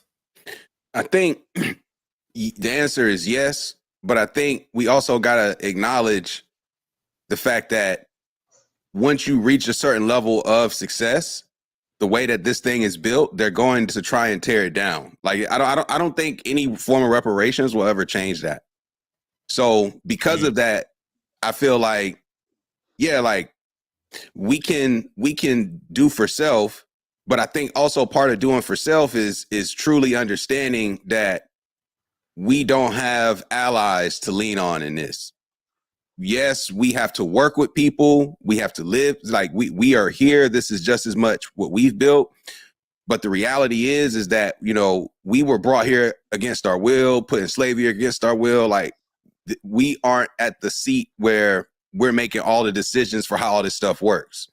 So until like something like that happens, I think we can do for self as best we can. And part of that is also like, you know, building military, right? Like we need everything for self. We need protection. We need shelter. We need all of these things, land. Like we need to be able to do a lot for ourselves to defend what we build. Because like to the point, once we have something of value, they're going to try and strip it down. Like that's just how it is. Once they give you something, they're going to make sure they have something over you to just take everything from you. You know what I'm saying? Like, gotcha. Johnny, so can black people be successful in America just doing for self? I mean, I think the only way we're gonna be successful is doing for self. And I think like doing for self, like G got to it at the end, it has to look different. It can't be the same like doing for self that we been doing. we're gonna have to get some kind of political sovereignty. We're gonna have to get some kind of way to make the masses do what we need to do, kind of, because there's a lot of powerful minorities out there that have played the game the right way. We have to look at doing for self a little differently, and until we do, I don't think we're going to get to where we want to be. Gotcha, Alex. Let me see how long I can say this before people get mad at me. But I think the biggest lie being told to the Black community is that doing for self is like the solution to problems, when that's not necessarily the solution prescribed to any other group of people. When you look at the hegemony, like the larger white hegemony, like they didn't have to do for self. Like you got over here, I don't know, like at the exception of this country, as long as you were here, you got some land. You tilled the land for a little bit, you got something. You fast forward all the way up to like when we were being redlined, like they were getting houses, the GI Bill. Like there's so many institutional things that had to happen. Like that's why like someone like Roosevelt, like both of them actually, Teddy and Delano, like Franklin Roosevelt. That's why they're so lionized in American history for so much they did to elevate the white masses. Like the Dust Bowl, the Great Depression. The country, I can say the country wouldn't have got out of that if there wasn't a larger, force and push into that. So anyway, I think it's important for people to stop conflating begging the government with holding them accountable. If your neighborhood, the same neighborhood that you're paying taxes for, every time you pump gas in your car, there's a sales tax on that. If you have the audacity to hold the government officials accountable, that is not you begging for something. When you look at the condition of your neighborhood and you see like, damn, why is it like this? I'm paying the same amount of money that the people up the street are paying. That is not begging for anything. It'll be like the equivalent of you going to a restaurant. You ordered, I don't know, like saltfish and gnocchi. No, I'm joking. You ordered, a steak dinner, and they come out with a hamburger. Are you begging if you raise hell and like, hey, I didn't ask for a fucking hamburger. I asked for a steak. Bring me my shit back. Like, are you begging? No, like. You ordered something, you asked for something, but and at you're some point you got to something. stop going to that restaurant. At some point you got to quit going. Can't just keep on going back to the restaurant and they ain't. But like that's the thing. You're like at the end of the day, Johnny. Like all of us, it's your government. All of us on this panel are Americans, and what you're essentially saying is repatriation. That's not an option for everybody. What you're essentially saying is like, hey, like I don't like this restaurant, I'm gonna go. Or hey, y'all can't make fucking steaks. Let me go in the kitchen and make it myself. That is not the social contract that we have all agreed to. And but how did this country get started? Like if you go back to this country got started by like a bunch of rich white people coming over here. Decided they wasn't going to be they went with what was going on before that. They weren't the richest. They weren't the richest. The rich ones stayed at their homes. They didn't get shipped across the ocean. So George Washington. But they stole it though. Like you talking about the revolution. I'm talking about. You talking about the Mayflower, G? He talking about the revolution after that, where they stole it back. I'm saying, but at some point the people got sick of it and they rebelled and they didn't go with the status quo. They didn't continue voting for the same people. They didn't continue. America wasn't founded by rich white men. That's not the narrative. America was no, it was not. It was not. These were poor peasants who they said you getting off our island. Get out of here. Like this was the rich did not make their way over. They didn't make that trip. They stayed at home. So let me get this straight, G. Like in the centuries of Christopher Columbus coming over here, and like Cortez coming over here with the object of, you know what, we're gonna come over here. Columbus didn't come to America. Huh?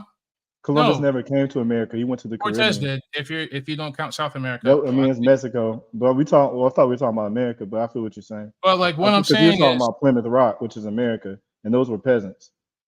But you're talking about Columbus, which is all right, guys. Like those are rich. Landed on me. Hold on. Yeah. We're losing the plot.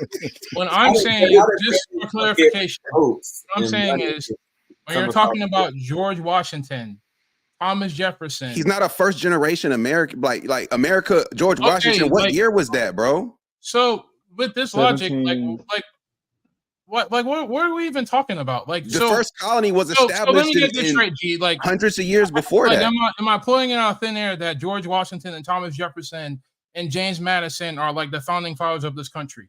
No, what you're not considering is that the year America was founded is not the year that people settled in what we know to be these colonies. Like these colonies were settled.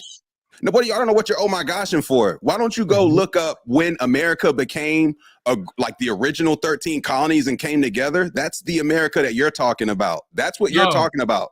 So wait, this happened in a vacuum in a box that like was completely removed from the colony. George Washington wasn't even born when they got to Plymouth. G, like, what do you think a colony was? Do you think it was just like some vacation for pilgrims, or do you think there was a money play involved with the old colonial powers all the way back in Britain and Spain and Portugal and France? Hear what I'm saying. Do you think they put people on boats to come over here and like? Do you think they put poor or rich? Do you think they put poor or rich people on those boats? Do you think they put poor rich people? There were both. How do you think it was 50-50? You like just because so like y'all both right.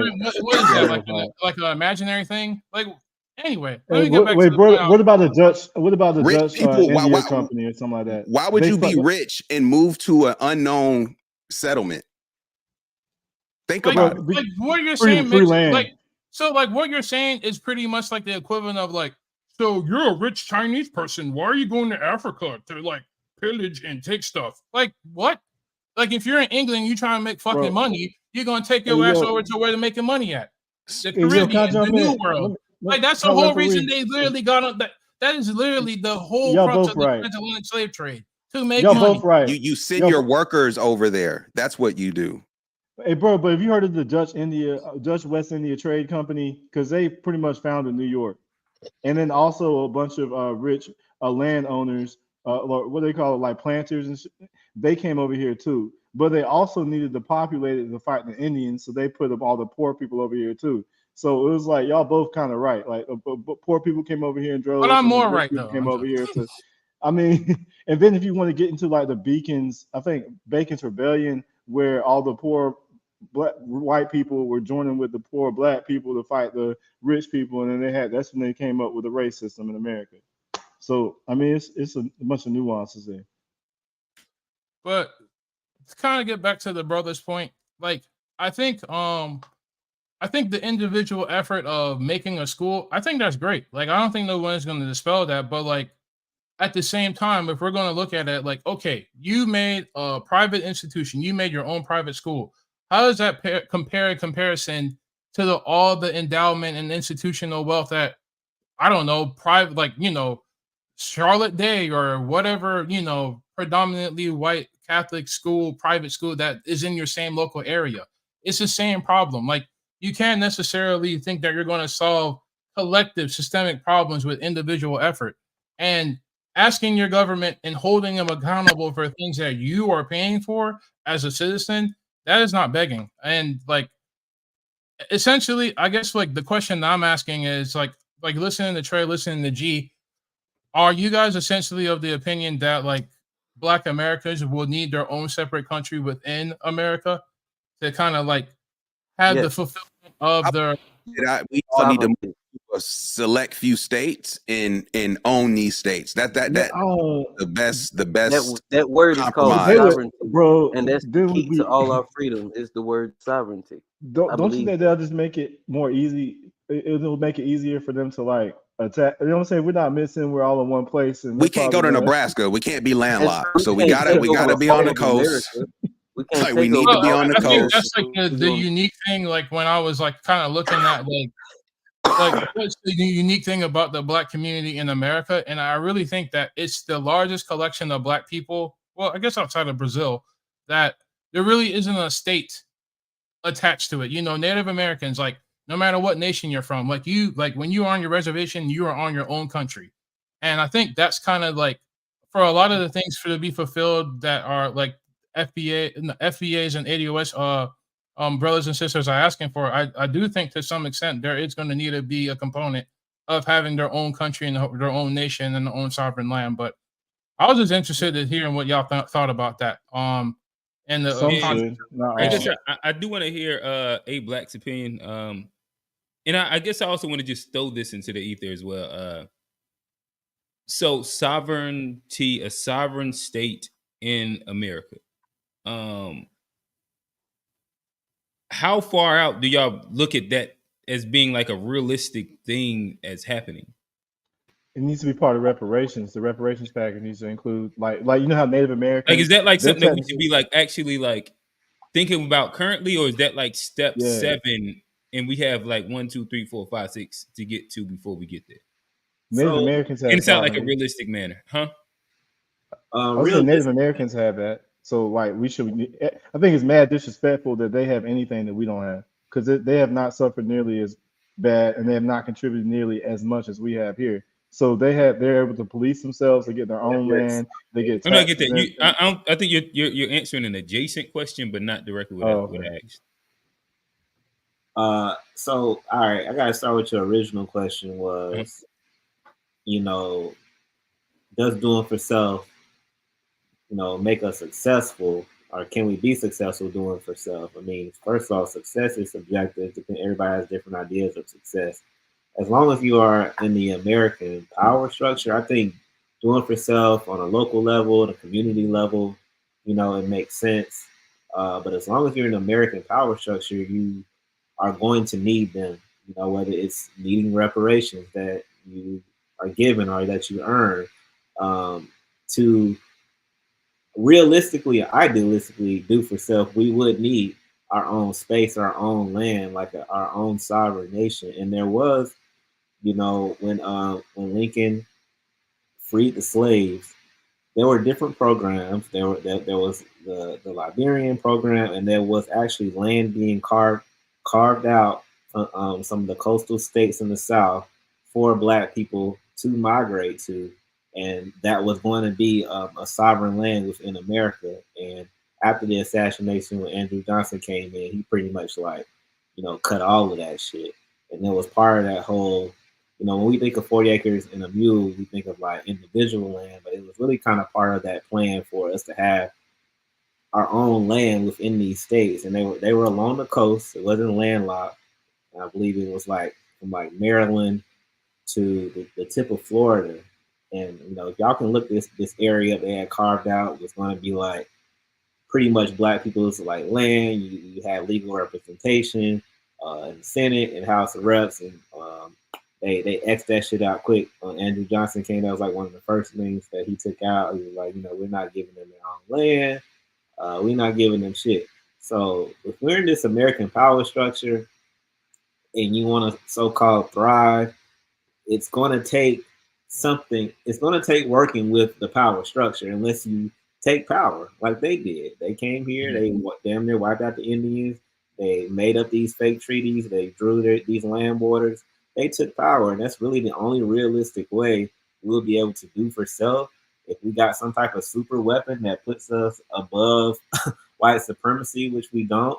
I mean, unless we are going the tech route, like Russian and Chinese, and we're doing cyber attacks or something. That's our new weapon of choice. But only way to get power here is to take it, and because they're never going to give Black Americans an equal playing ground. And when they do give you a semblance of power, they condition those that get wealth, those that get status, to want to assimilate and associate with them, to not want to lose their position. I don't want to lose my good job. I don't want to lose my government shit. I don't want to lose this mayor or this House of Representative. So I'm going to fall in line, and that's really kind of the crux of where we are. It's like when you do get power, when you do get wealth, those people fall in line with the power structure. Those people want to assimilate and associate with whiteness. But unless you got a sovereign land, you can't fully do for self. And if you're asking them to give you something, whether you earned or not, they're going to always say that y'all wouldn't have been shit if we didn't give it to you. So it's still not doing for self. We gave it to you. We gave you reparations. And, as much as I want reparations and want a big ass check, we know how that's going to go. It's not going to go well. How's it going to go? How's it going to go? They give you money. They're going to create different programs and different incentives for you to spend your money here. They're going to find a way to take that shit back. and cycle it back.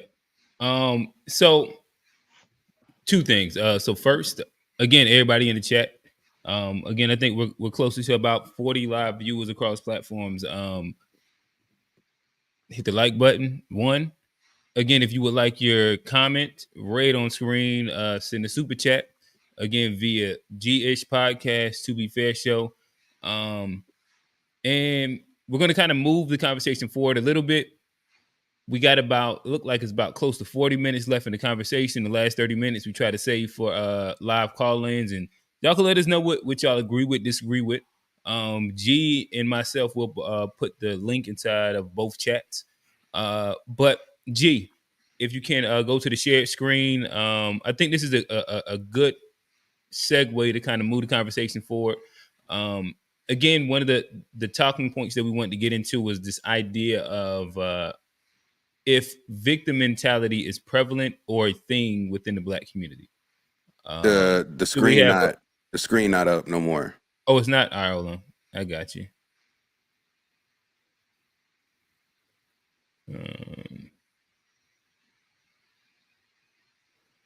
That should be it, right? There we go. All right. Y'all can hear that, right? Yep. Yeah. Literally does not exist. Okay? It was created to gaslight Black people and tell us that our experience is not valid. So number one, just throw that out. Okay, to be accurate, victim mentality does not exist, but the people that think like that look through a lens of race consciousness. Well, what do you mean by that? This is when some Black people use race as a defining factor in evaluating their beliefs, ideas, and actions. When people are race conscious, they won't be concerned with individual beliefs or actions. They will look through everything with a lens of race. Any slight towards them is not because they're a bad person. It's because you're racist.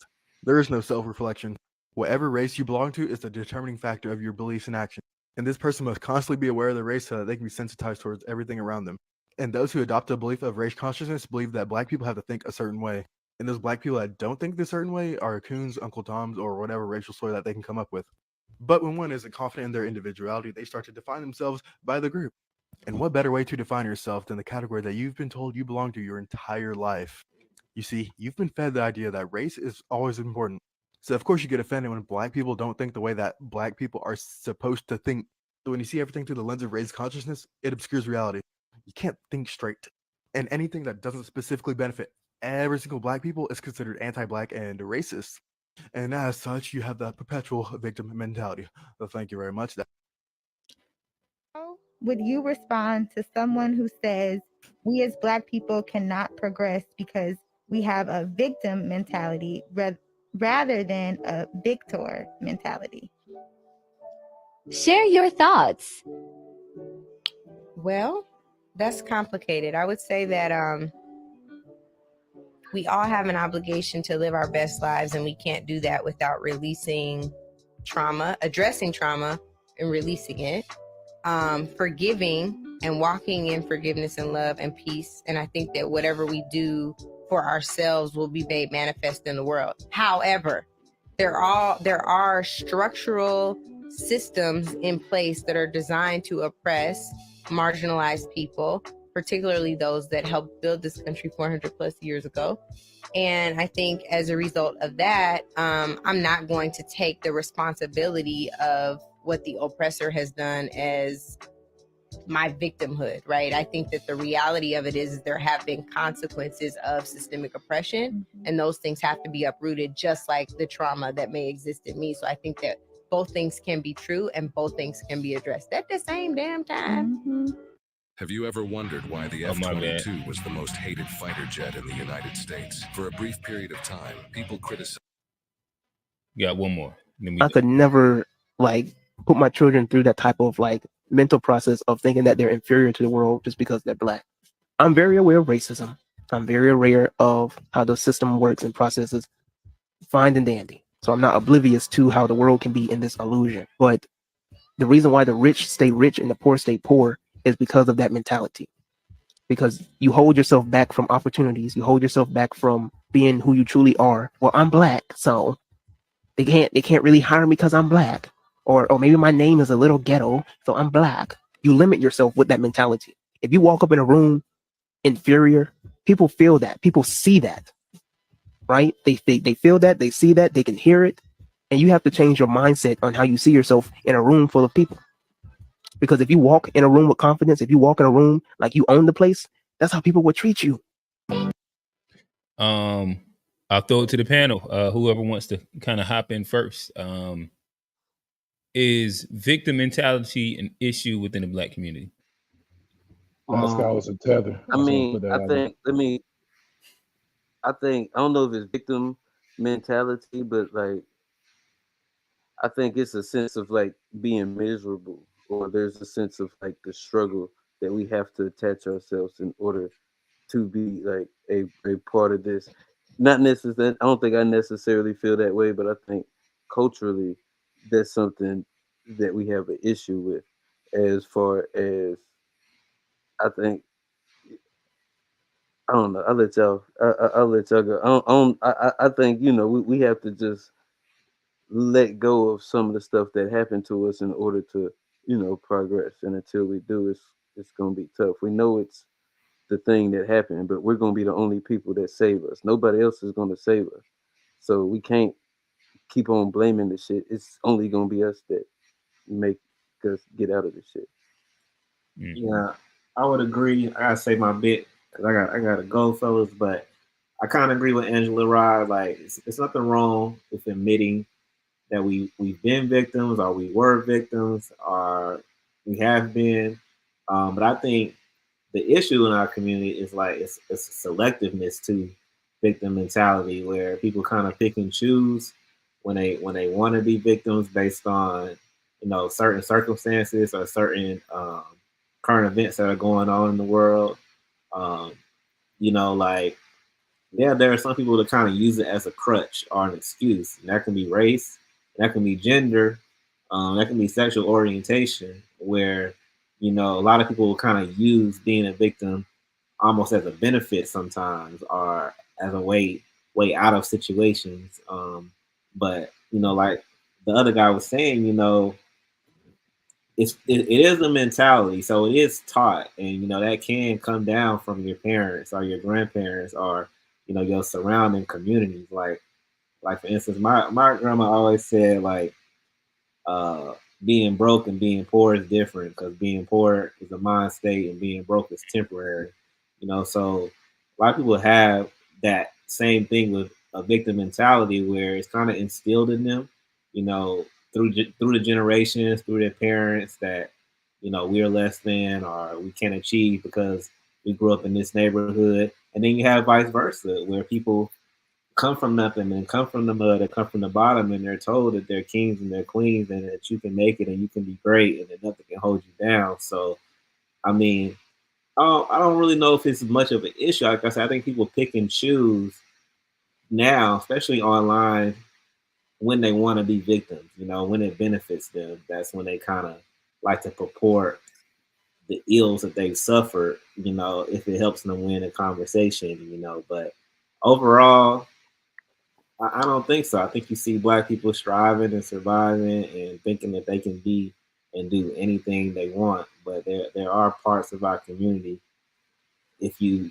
can't rise to a certain level, then yeah, you blame it on I'm Black, I'm a woman, I'm a Black man. I was poor, I was from the hood. But everybody does, at least I feel like in our country, we have a lot of opportunity, no matter where you come from, to kind of make it out if you want to. And this all starts with your mentality and what's being put into you. Yeah. Trey. Well, I partially agree with A Black. I don't like when people pick and choose when to do the victim mentality thing. Like, don't, like, a lot of people, they, like Candace Owens, for example, like, she talks all this mess about Black people, and then look, she got her Negro wake up call, and then white supremacists always break their tool when they're done with it. Same thing with what's it called, the dude on CNN, the gay fella. Like, he got his Negro wake up call, and then John Lemon, right, right. So people talk about this whole, like, they downplay racism and then they get hit with it, and that's always hilarious to me. And that brings up intersectionalism, another thing A Black kind of touched on. And intersectionalism is when, like, I'm gay, I'm Black, I'm whatever, I'm Black, and then you like have you see that you have multiple things against you, but in reality you're black. Like white gay people don't get treated as bad as black gay people. So like don't put like try to fight for like gay rights before you fight for black rights, or accuse White black people Hispanic of people don't. homophobia. Right, exactly. So and then if you notice the guy in the video, he was I mean he sounded like he was well rainbow community, and Chill. then he was talking about how how he wasn't pro-black or whatever. He was talking about the victim mentality. And the last person, it was a person that looked like they were from the diaspora, and there was also the other person that said that talked about victim mentality. But the sister in the middle, the FBA, she like we built to fight racism. We know it's not a victim mentality. We know what we're up against, and if you don't wake up to what's going on, I think like there's a quote. It's like unless you understand white supremacy, its purpose, and everything about it, everything else is going to confuse you. So we have a lot of confused people out there. So this victim mentality is way better than a bootleg mentality, if that's what you want to call it. And I think we have to talk about the monster that created the monster at the end of the day. And until we recognize the role of the outside hand, we'll continue to spin our wheels. And the mentality, we need to have a mentality of either we can be equally comfortable or we can be equally uncomfortable. But we can't just say that we're going to thrive in a situation where we know it's stacked up against us and just say, well, I guess I'll just do the best I can. That type of mentality. That shit kind of it sickens me. But I'll drop it there. Okay. Just to interject, Angela Rise of Haitian descent. So. Oh, for real? Okay, we got some riders. We got some riders. See, that's an example. She on code, ain't she, Trey? She's on code. Exactly. Not all black foreigners are tethers, and that's an example of non-tethered behavior. You don't think Angela Rye is one of them Democratic puppets that you talk about? She might be. In this instance, she was. In this instance, she wasn't. I don't want to like give her too much of a pass, but in that quote you gave me right there, that was on point. I rock with that. Okay. Yeah, I guess really quickly, you spoke on intersectionality really quickly. Somebody had sent in this clip, and I think that it kind of it's on the timer. There we go. Yeah. I'll play it and then react to that. Who's we at? Who's that? Alex? Love for you to react to it and then continue on the conversation. I personally believe that black people all around the world, when it comes to intersectionality, I believe that they need to put race before anything else. You predate Jesus. You predate Muhammad. You predate, as an African woman, every biblical figure that walked this earth, right? So what's more of a divine command? You being black or you being Christian? That was it. Alex, I'll toss to you. On the topic of intersectionality?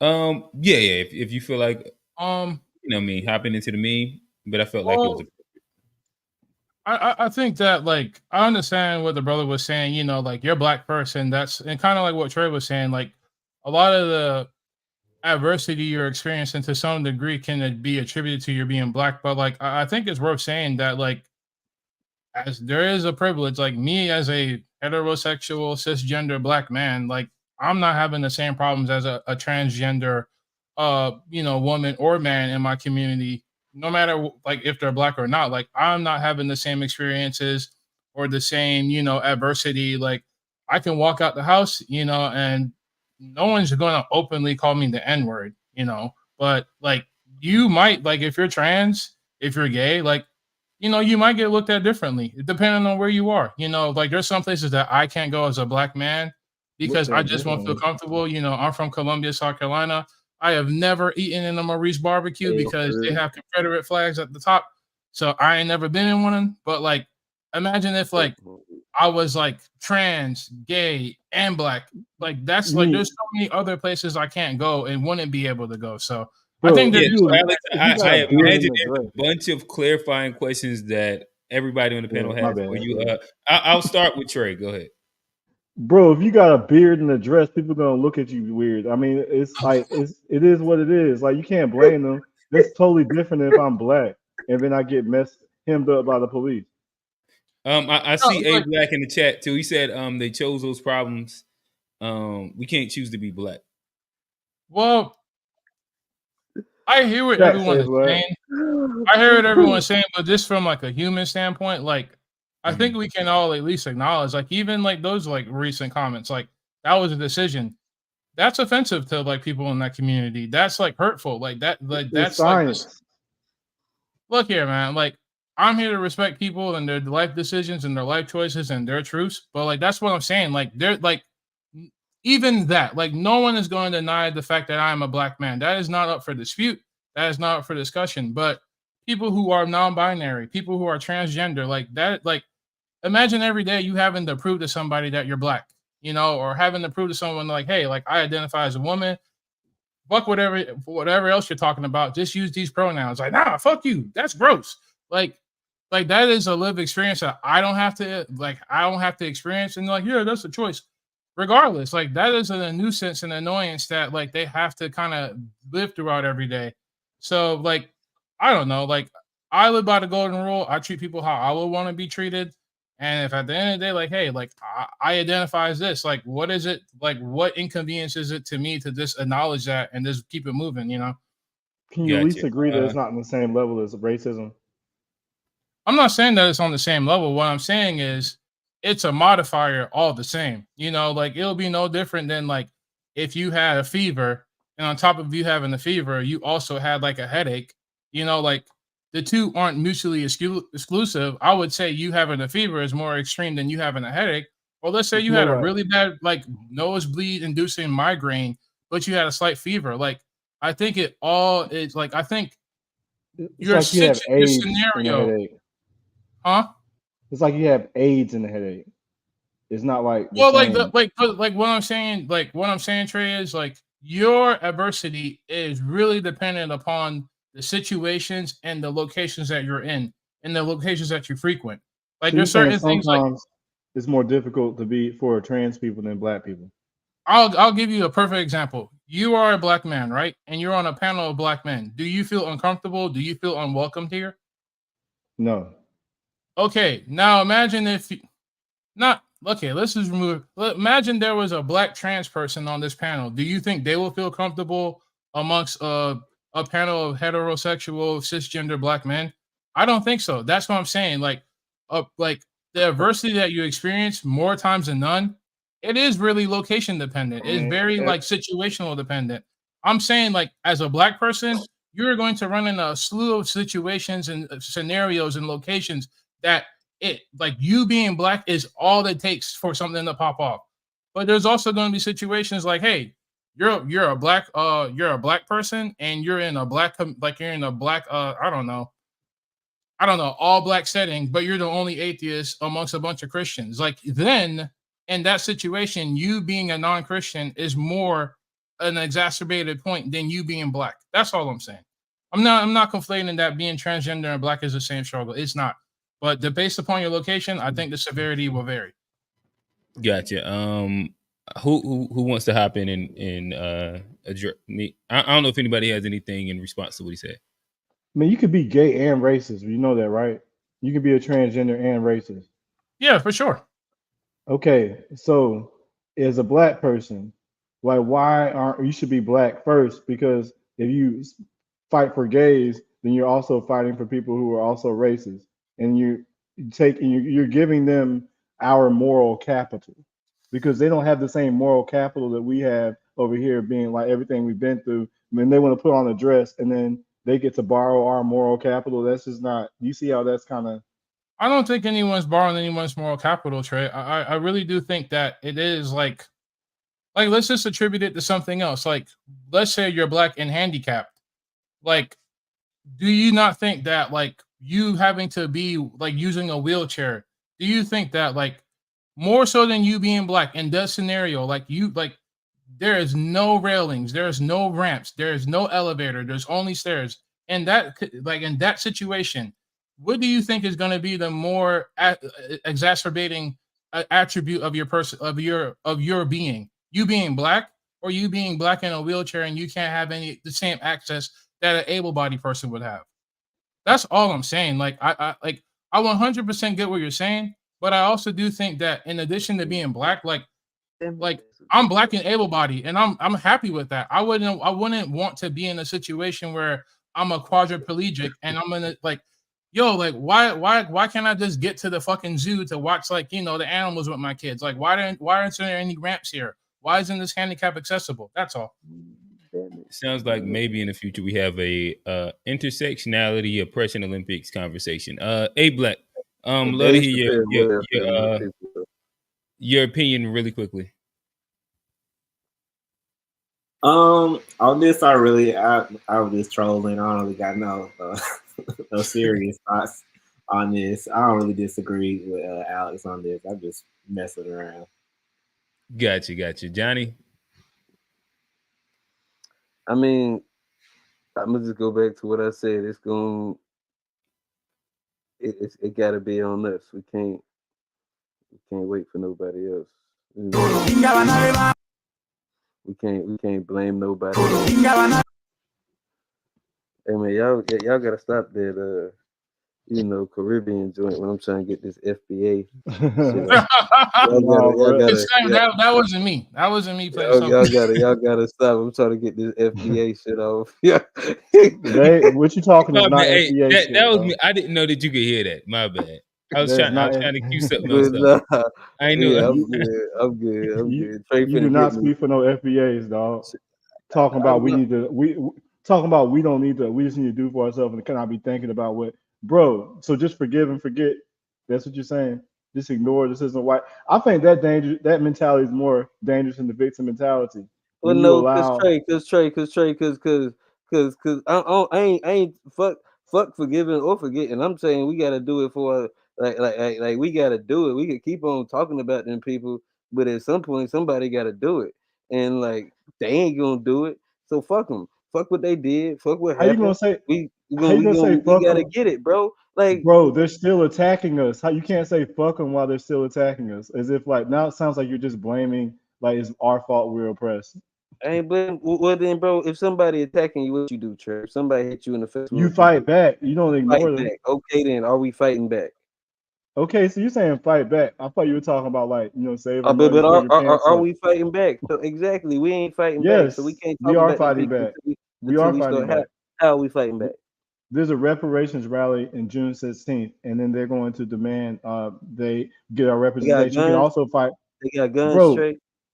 There's politics. We can start by being more politically not advanced, but more politically like complex. We can start by like I don't even know if it's diplomatic, sophisticated. We can start by being more politically sophisticated and like not voting for people that aren't in our own interest and voting Democrat. We don't have to go grab the AKs.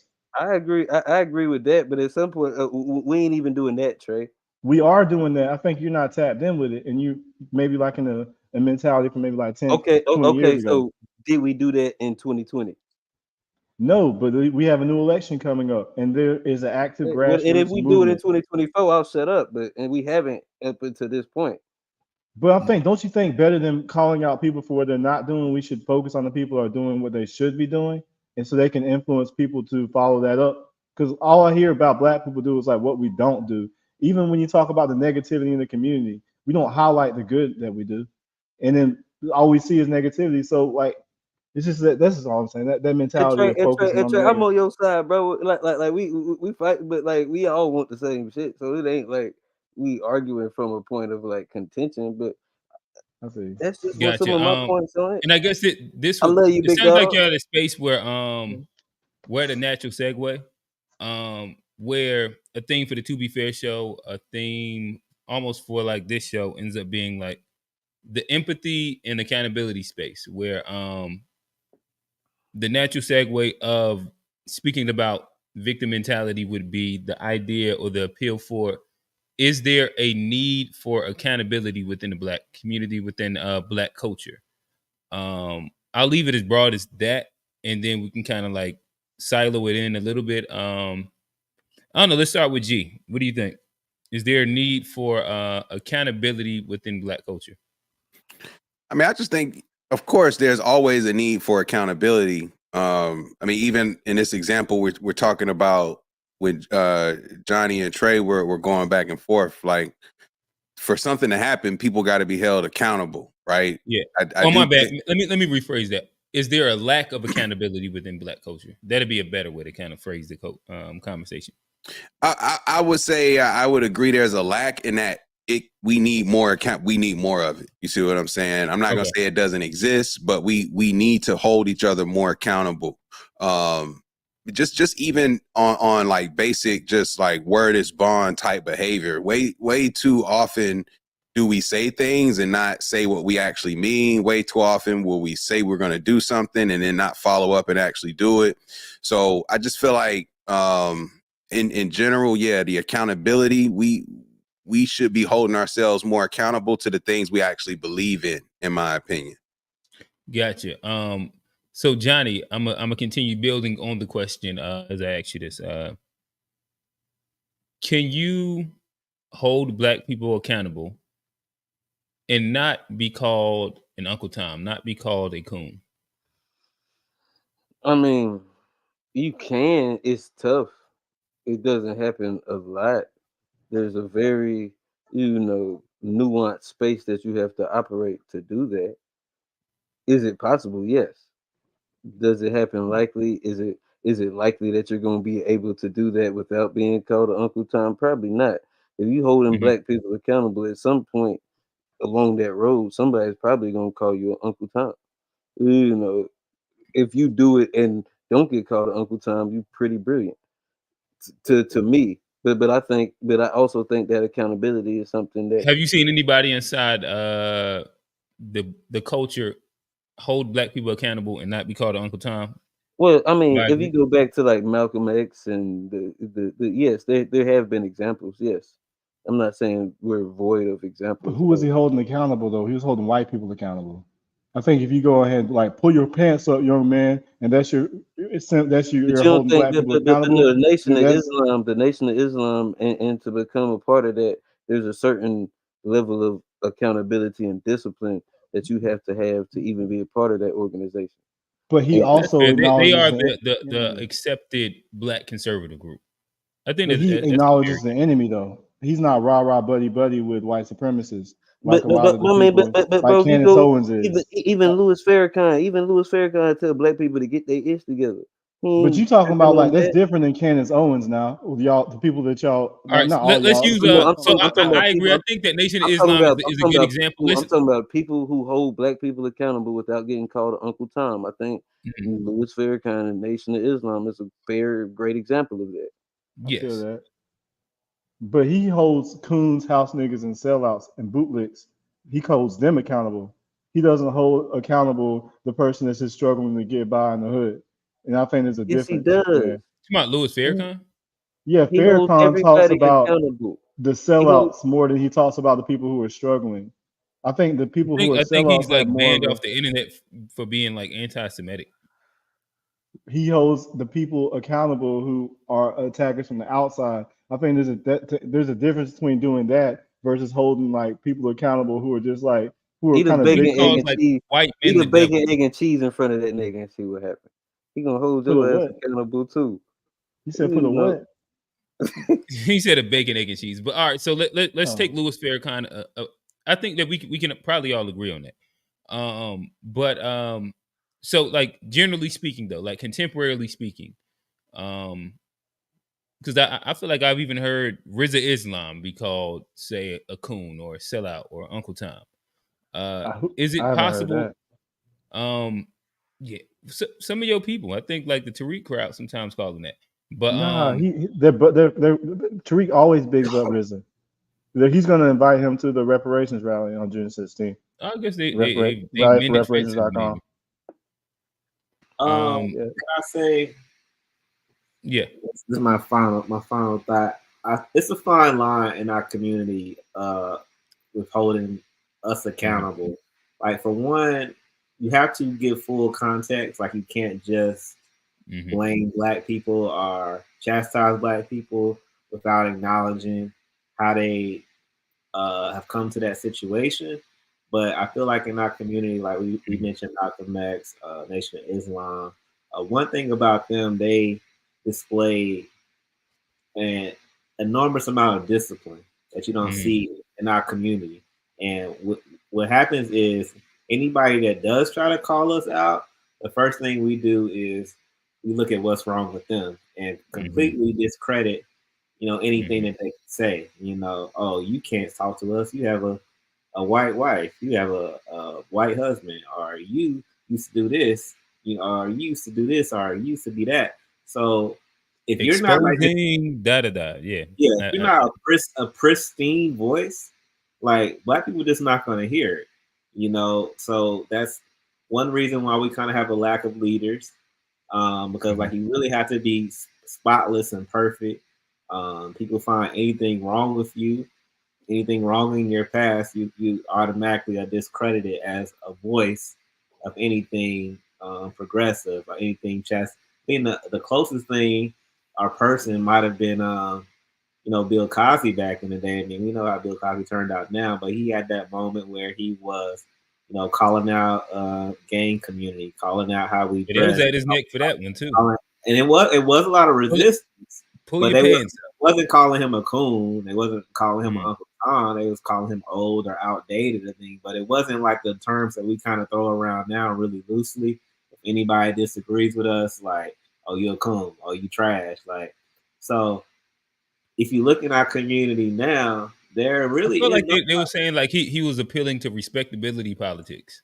and he was, but it's like I see what they were saying, but I also see what he was saying too. Like two sides can be right, and somebody, especially an elder or somebody who's been in the Black community, because nobody could say Bill Cosby didn't do shit for Black people. Like that's the first retort now. It's like, what are you doing for niggas? Like what you do for us? Like nobody could say that about Bill Cosby. Nobody can say that about his philanthropy, about his production of trying to show Black people in a positive light. No matter what he did behind closed doors or his perversions or none of that shit. I wasn't there. I can't prove it. All I see is his work and what he tried to do. So because of that, he had a little bit more of a ground to stand on to kind of say these things. And like people were taken aback, like we just all always are as a culture. Like you can't check us. Like nobody. Salute to Bill Cosby. Yeah, I'm following a second. I want to second that with that. Yes, So sir. I'm just saying, like, so you have to be somebody that is established, one that has a long body of work of doing for Black people in a positive light to even having a voice, and even with that, your smallest mishap or mistake, that's going to be enough to cancel you. There is absolutely, I don't even want to get deep into it, but you can look at somebody like Diddy. There somebody, he got rumors of whatever he did at his party, his free calls or whatever. Still no proof, no visual proof, no nothing proof of it. But we do have proof of his donations to HBCUs. We do have proof of him creating companies that have created jobs and have advanced careers. Like so, it's like it's a lose-lose in our situation. Like you really have to be perfect to say something about Black people, and when you say something about Black people, you better make sure you are underlying that context of it ain't y'all fault though. White people got y'all like this, but we gotta You have to fix make it. sure they understand you understand. Exactly. Good point, A Black. I guess I'll throw this question out, and Trey, sound like you wanna like you're gonna hop into the conversation. Let me jump in real quick. Oh, you wanna? Okay. Yeah. Whichever one. I'll throw the alley oop. Can Black culture move forward without a space of holding the mirror up to itself and accountability? Alex. I think pretty much the exception of Black people as a concept. I think there's always been a battle to control how we think and why we think and what we do. But like I think I have a problem with the word accountability. It's really puritanical because at the end of the day, I think what we're trying to do is influence behaviors for a more positive result. I don't know about y'all, but like if you look up into any psychology or any behavioral psychology, there like you're not going to get anywhere through accountability or shaming people or pointing your finger at them. If you really want to influence someone's behavior for the best, what you have to do is you have to lead from a place of educating them and a place of compassion. And too often, like, kind of like what A Black said, like, you got to be perfect, because at the end of the day, like, everybody responds the same way to like negative criticism. No one wants to be criticized. People want to be helped. People want to be brushed off and like, hey, do this, do that, do this. You're gonna get far better results. I'm a father of two. I know, like, with my 4-year-old and my 2-year-old, if I come at them like, why you do this, why you do that, worse, like, I'm not gonna get the results. But if I'm like, hey, son, when you do this, this happens, that happens, and you want to be a good boy, right? You want to be a big boy, you want to be a man one day, do this. Completely different results. So at the end of the day, like, I think, kind of like with Bill Cosby, like, we're always gonna hold up a mirror, because like, once you hold up the mirror to the Black community, that's exactly what they do back to you. Like, oh, so I gotta pull my pants up, Bill Cosby. But what about you? And that's always going to be the perpetual circle that we're in. So if we want as a community to grow and move into, like, we have to start educating each other. We have to start meeting each other where we're at with compassion, so that we can elevate each other. And sometimes, like you're just removing everything else, like just think in your day-to-day life, whether you have a job, whether you have a significant other, are they going to get better results out of you in the long run if they're criticizing you, tearing you down, holding up a mirror to all your mistakes? Or they communicate with you like, hey, baby, I need you to do this. Or, hey, Joe, remember that last time we did this project? Do that again. Like, I don't know why we don't take the same approach at large with our community. But yeah, that's all I guess like a quick question that I'll throw out. And especially if it's speaking inside like the psychological terms, or like, yeah, within inside like that realm. Do you not think that shaming and like the idea of classical conditioning almost could go hand in hand? If I'm just going off of like what modern science, like modern psychology does today, and just human nature, no, I really don't think anybody thrives under criticism. Like, if you look at Kwame and Michael Jordan, like, guy had amazing talent, but look what Michael Jordan's criticism did to his like start. It dimmed it, and I think people that's think a that subjective point right there. But I'm gonna let you keep going. But like, everybody like might think they're built for criticism, but I will guarantee you that, like, if just think about, but in back to general, your like the idea of like classical conditioning, would kind of mean like there is a like a positive or negative reinforcement to behavior, correct? But with you saying that, Quint, like, there has to be like this like governing body over you that you kind of have to subject yourself to get that positive and negative reward. And I don't think there's anybody in the community, anybody on this planet, that has that authority over the Black community where we're gonna be like, damn, well, I guess I don't get the carrot today. Damn, I guess I get the stick. You're never, no, Black people individually, collectively, no matter what piece of the planet you're on. But what if like the idea is that. like we start shaming, like hypothetically, right? Shaming, and we have a call in.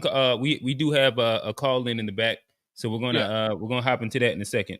What if we start shaming anti-intellectualism? What if we start shaming illiteracy? What if we start shaming financial ignorance? When we do that, you said we already do that. Yeah, we call people I broke. definitely don't think that When people can't read in class, they get clown. Wait, Trey, you believe that we shame anti-intellectualism? Yeah, I think that we promote ignorance more than anything. I think Man, that who promotes ignorance? like your point about hip hop. Who? But who? That we don't control hip hop. But do we consume hip hop? Everybody consumes hip hop. No, I'm not talking about everybody.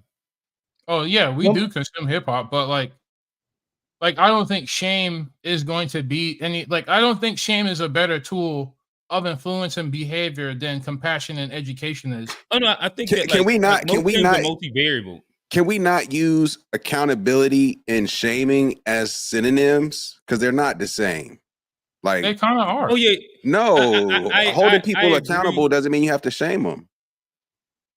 So if I need to do something as a father and I don't do it, like, accountability comes in the form of like, damn, man, you brought 2 kids into the world, you ain't taking care of them, piece of shit. Like, that's accountability, and there's never heard anybody. My bad. You never heard anybody shame a person for being a deadbeat. Like your point just now. Like we are the most accountable group of all groups because whenever a black person does anything wrong at all, black people are first in line for a public lynching. Even though there's an open person that did something way worse, and the black person may have done some good for us, but we just want to laugh and joke and get on the shade room and clown them.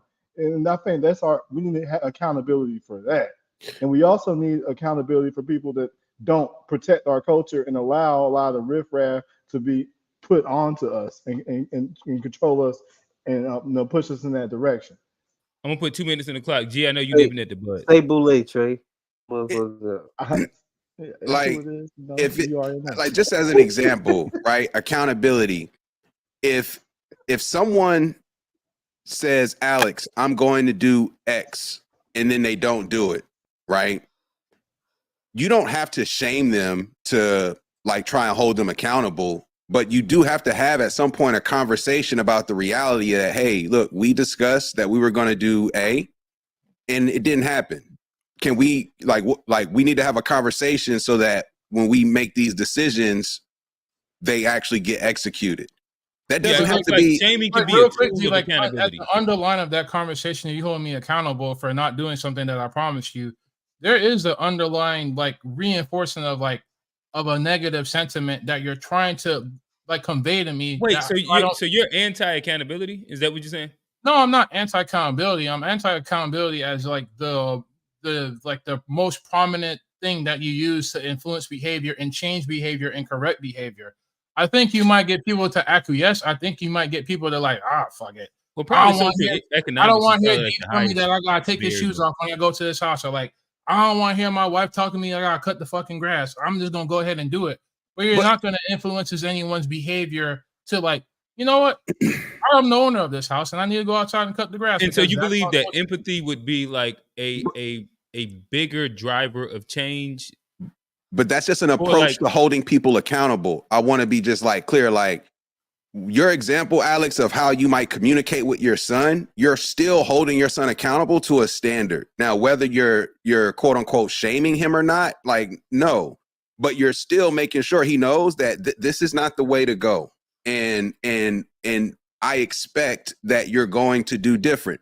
The way you communicate that is one thing, but I just don't want to interchange accountability with shaming. And it's like, just because somebody, it's like, I can't help that you feel bad that you didn't do what you said you were going to do. Like that, like, I don't know what to say to that. It's like, if we can't be adults and hold people to their words and that means like, oh, this person's going to feel bad. Like, I guess I just don't understand that piece of it. Like, you can hold people accountable and be positive. But gee, like as a grown man, like how comfortable would you be with taking the position and dynamics necessary for someone to hold you accountable? Like someone has to be over you. I'm married. To be under you. like that's what I'm saying. Like there has to be a dynamic of like, I'm the authority in this conversation. No, I don't think that's it. My wife, so does your partner ever hold you accountable for anything as a husband?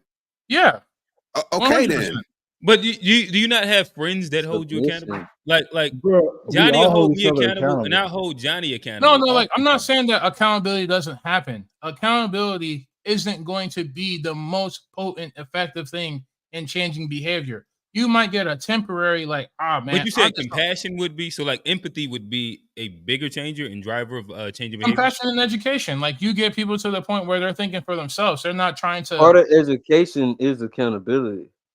Like you can't have education like if you knew better, you do better. So part of the education is you can argue against you makes you an enabler. Accountability is an external.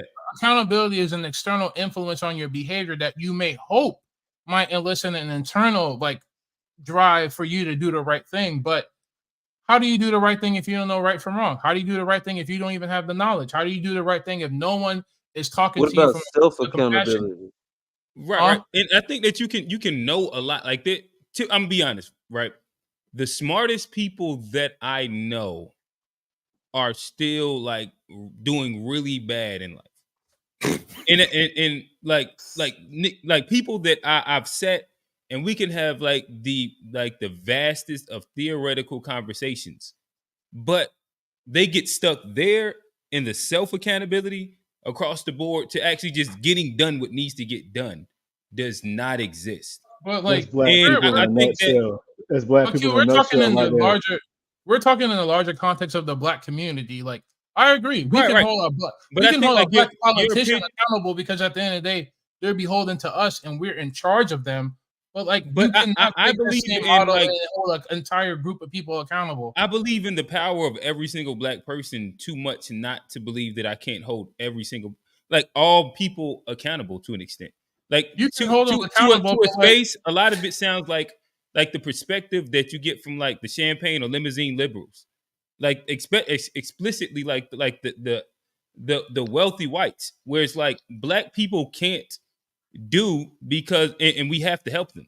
just to go back to Trey's point, like what is Fox News? Like what is conservative media in America but like the shining beacon of holding people accountable, black people Black accountable, people shaming black accountable. people. You said Yeah, what is who? bro. You Fox said what is News. who? All they do is hold. Fox We News.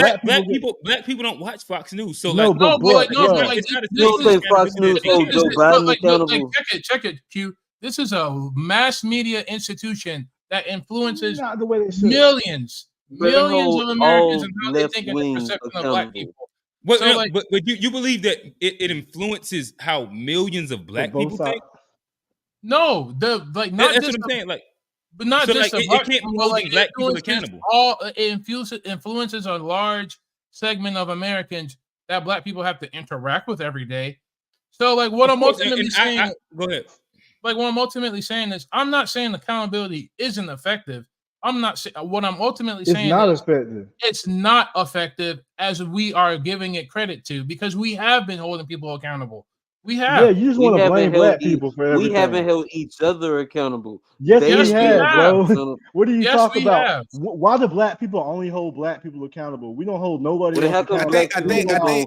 How come black people keep on voting everybody for else. Democrats if we hold each Hey other fellas, accountable? I We Yeah, think we all starting know. to go. We got. starting to go in circle. hey we still got a call in the back. Yeah, we got the caller. All We right, still got him in. let's hop into the caller and maybe it'll lend It's for a little bit more, but Kofi. I Kofi. think we got about 19 minutes on the clock. So Lord. Kofi, introduce yourself, let us know where we can find you, and I'm gonna put 3 minutes on the clock and allow you to just let us know where we was right, where we was wrong, and just your Well, we opinion on had you things. messed up at all. All right, thank you. A little bit of a long time listener, first time calling in. I have a YouTube channel, it's called Kofi the Black Critic. Okay. I have more questions than comments. I know I like your panel here. Everyone has a very specific, unique point of view. And I caught your show many times. You guys are fair. Because you're coming from different points of view. So me, I gotta be on, there's FBA people on the panel, because they're gonna say, where you from? Because that's their thing. So me, I'm a Caribbean American, right? So I grew up here. So I'm totally against the quote unquote new made up phrase acronym FBA that was created by a person that's a high school dropout that has not been backed by any black scholars at all. So a lot of things that's being said is very me as a Is that person Tariq who Nasheed that you're talking about? yes, sir.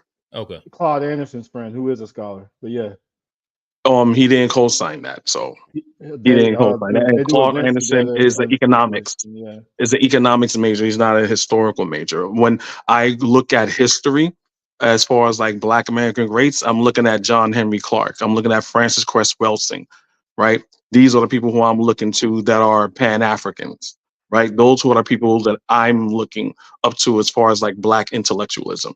Leonard Jeffries. Those are the men I look up to. So a I've heard lot of about them things. through Tariq, but yeah, I'm sorry. I said I heard about them through Tariq. Tariq bigs them up all Yes, the time, and yes. they have a relationship. So, they say Yes, they're and not family. Dr. James Smalls, who really doesn't agree with Tariq Nasheed at all, at all, and his position that he's taken and pushing these diaspora wars. So I'm not coming in as a hater. I used to follow Tariq Nasheed a lot, and I agree with everything that he said.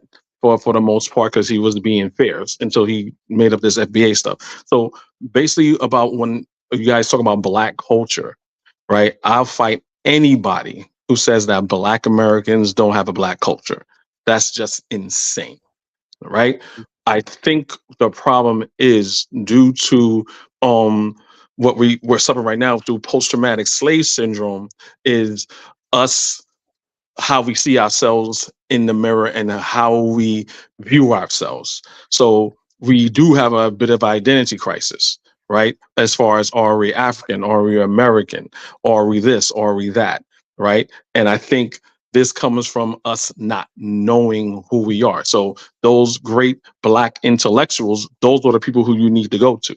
They never said we're Native American. They never said that, well, we came from here. They always said that we are West African, right? And the thing I don't understand about this, about the FBA's ideology, which is not historical at all, because anyone that says that, well, we've been here already, don't know what they're talking about. You have it just blows my mind because number one, yes, go ahead. Yeah, Kofi, just kind of like ask you a question. In the greater context of what like Black Americans on this, like, you know, in this country are trying to accomplish, I think it is important for them to kind of delineate and kind of identify themselves separately for the things that they're trying to accomplish, like right now, like in the terms of reparations, in terms of like addressing things that happen to them specifically historically in this country. I do think it's important for them to kind of make that distinction. I kind of want to push back on like FBA or ADOS being a made up thing. I think underlying like it's no different than me and you as Caribbean, like, you know, brothers and sisters, like we have like, you know, like the CARICOM, like, you know, Jamaica, Antigua, all these like Caribbean countries coming together to solidify a forefront. I mean, a front to get the things that are owed to us. I just don't think that isn't. I don't think it's beneficial for us to kind of thwart or prevent ADOS or FBAs or however we want to identify the descendants of slavery on this in this country from doing the same thing that we have been able to do. You know, that's all. I understand what you're saying. No, I understand what you're saying, but I don't mean this to be facetious or anything like that. But I think that's a disingenuous way in characterizing what's CARICOM and what ADOS is doing. Because when you talk about delineation, CARICOM don't have to delineate Because Black they're already Americans. like, No, and that's the no, I thing. understand that, but delineation in the manner that ADOS is doing, as far as like xenophobia and picking up racist talking points that was talked towards the Black Americans, is not necessary. That's a trick. That's a bait and switch. CARICOM has been in existence for a long time, and we But don't like, have no one on CARICOM or anything have to dehumanize Black but like, Americans in order to I get don't think something like, from you know, England. like the brother, the sister up in Evanston, Illinois, or the brothers and sisters in California are fighting for reparations.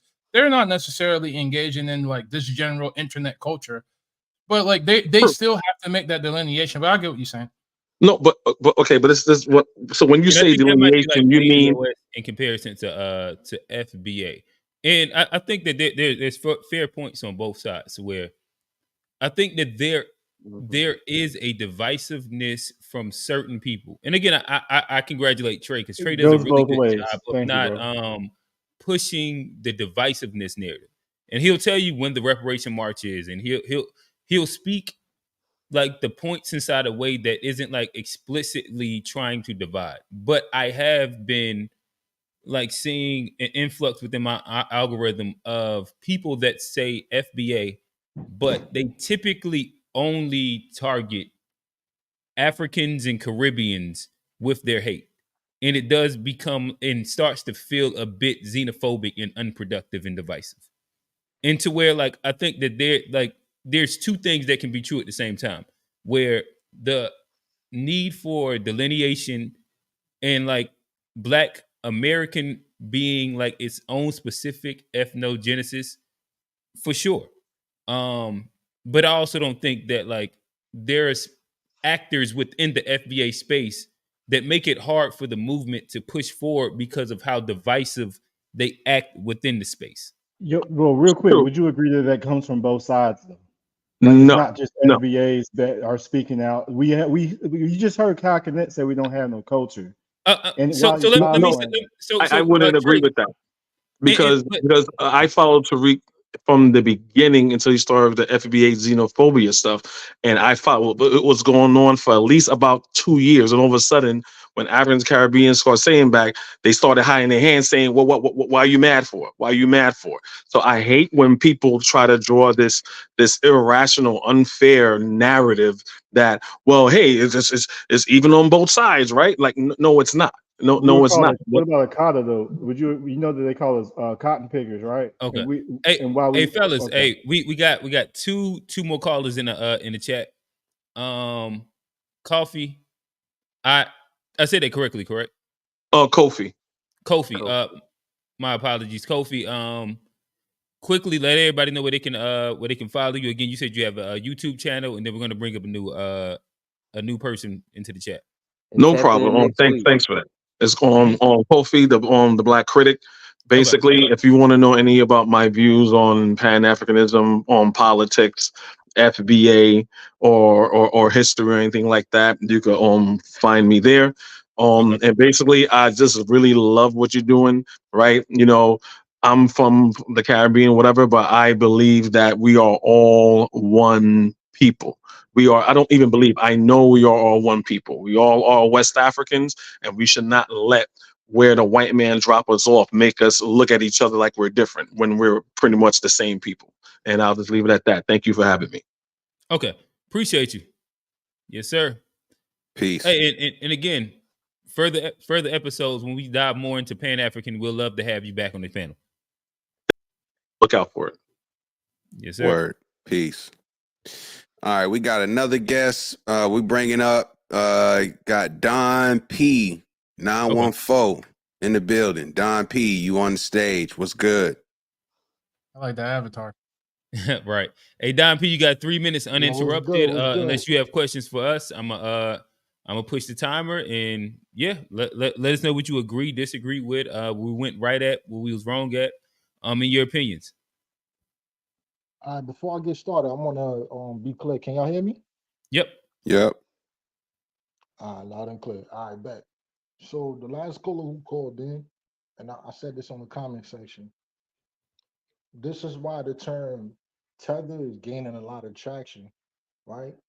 Because me as a Black American, I can't walk into one of the islands like Jamaica or Puerto Rico or Dominican Republic, and I can't sit there and tell the natives from that island what they should or shouldn't do, or criticize them. That's a big no-no.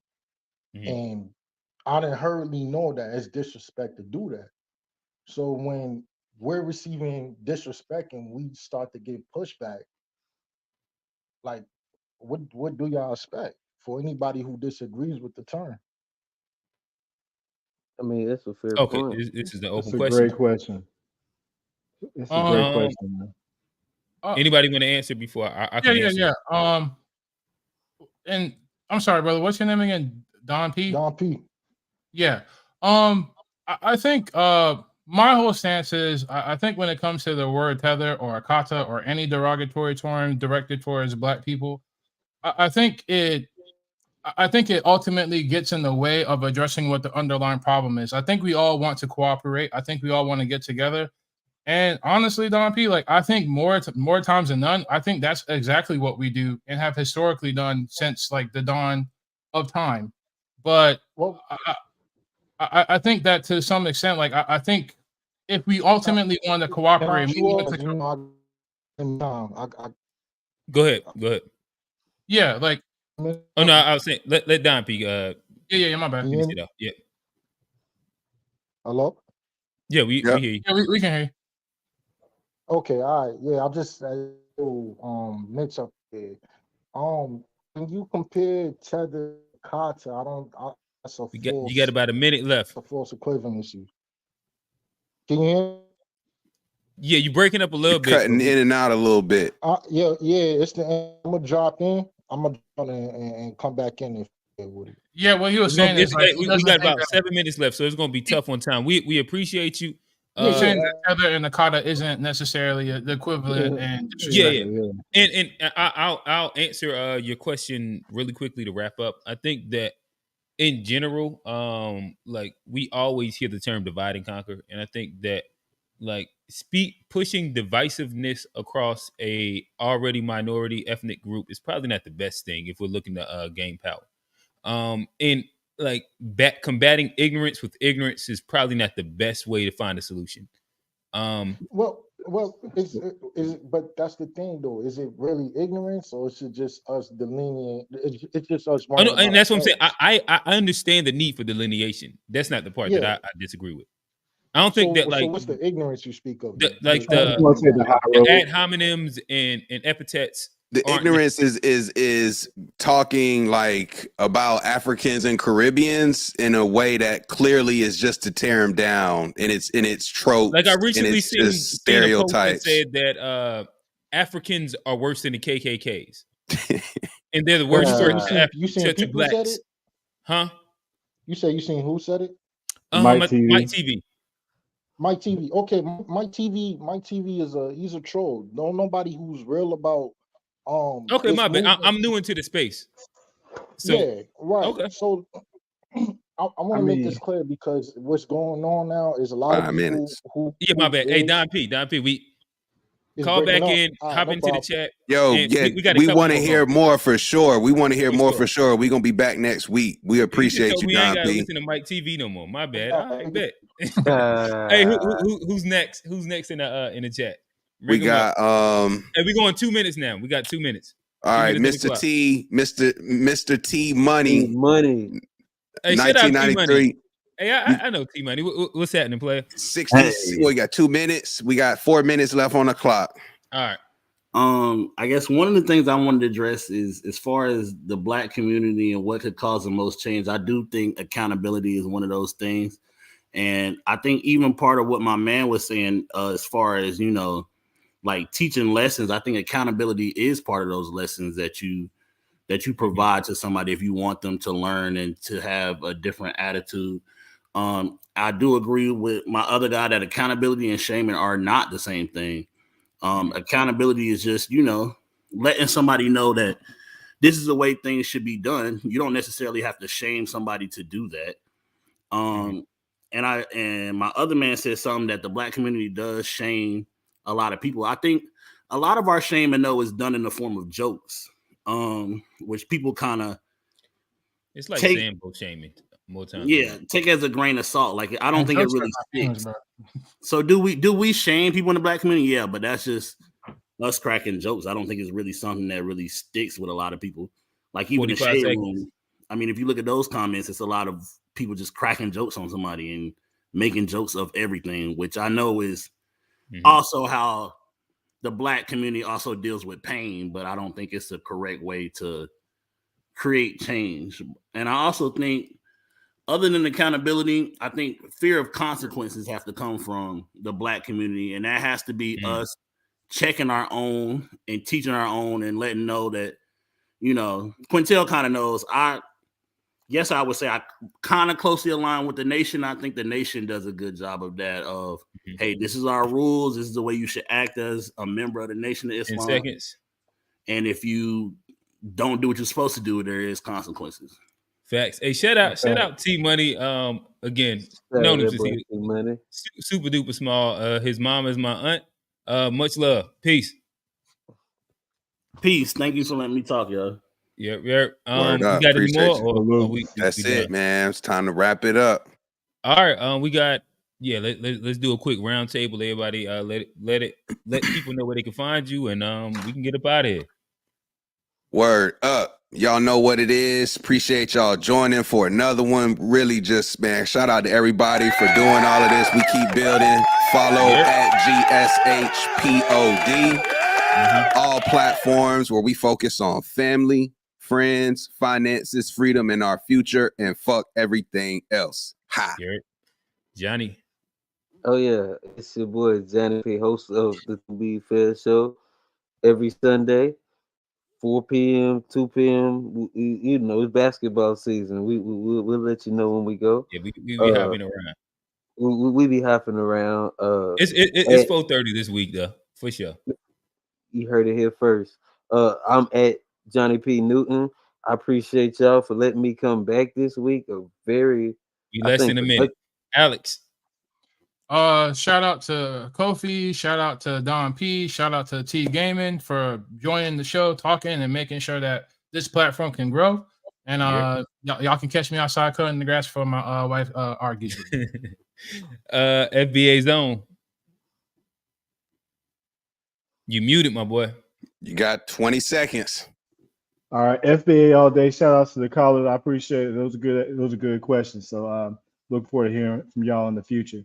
But all right, it is Q. This is To Be Fair Show G-ish podcast. This has been Unpacked, another fire ass conversation, and we out. Peace.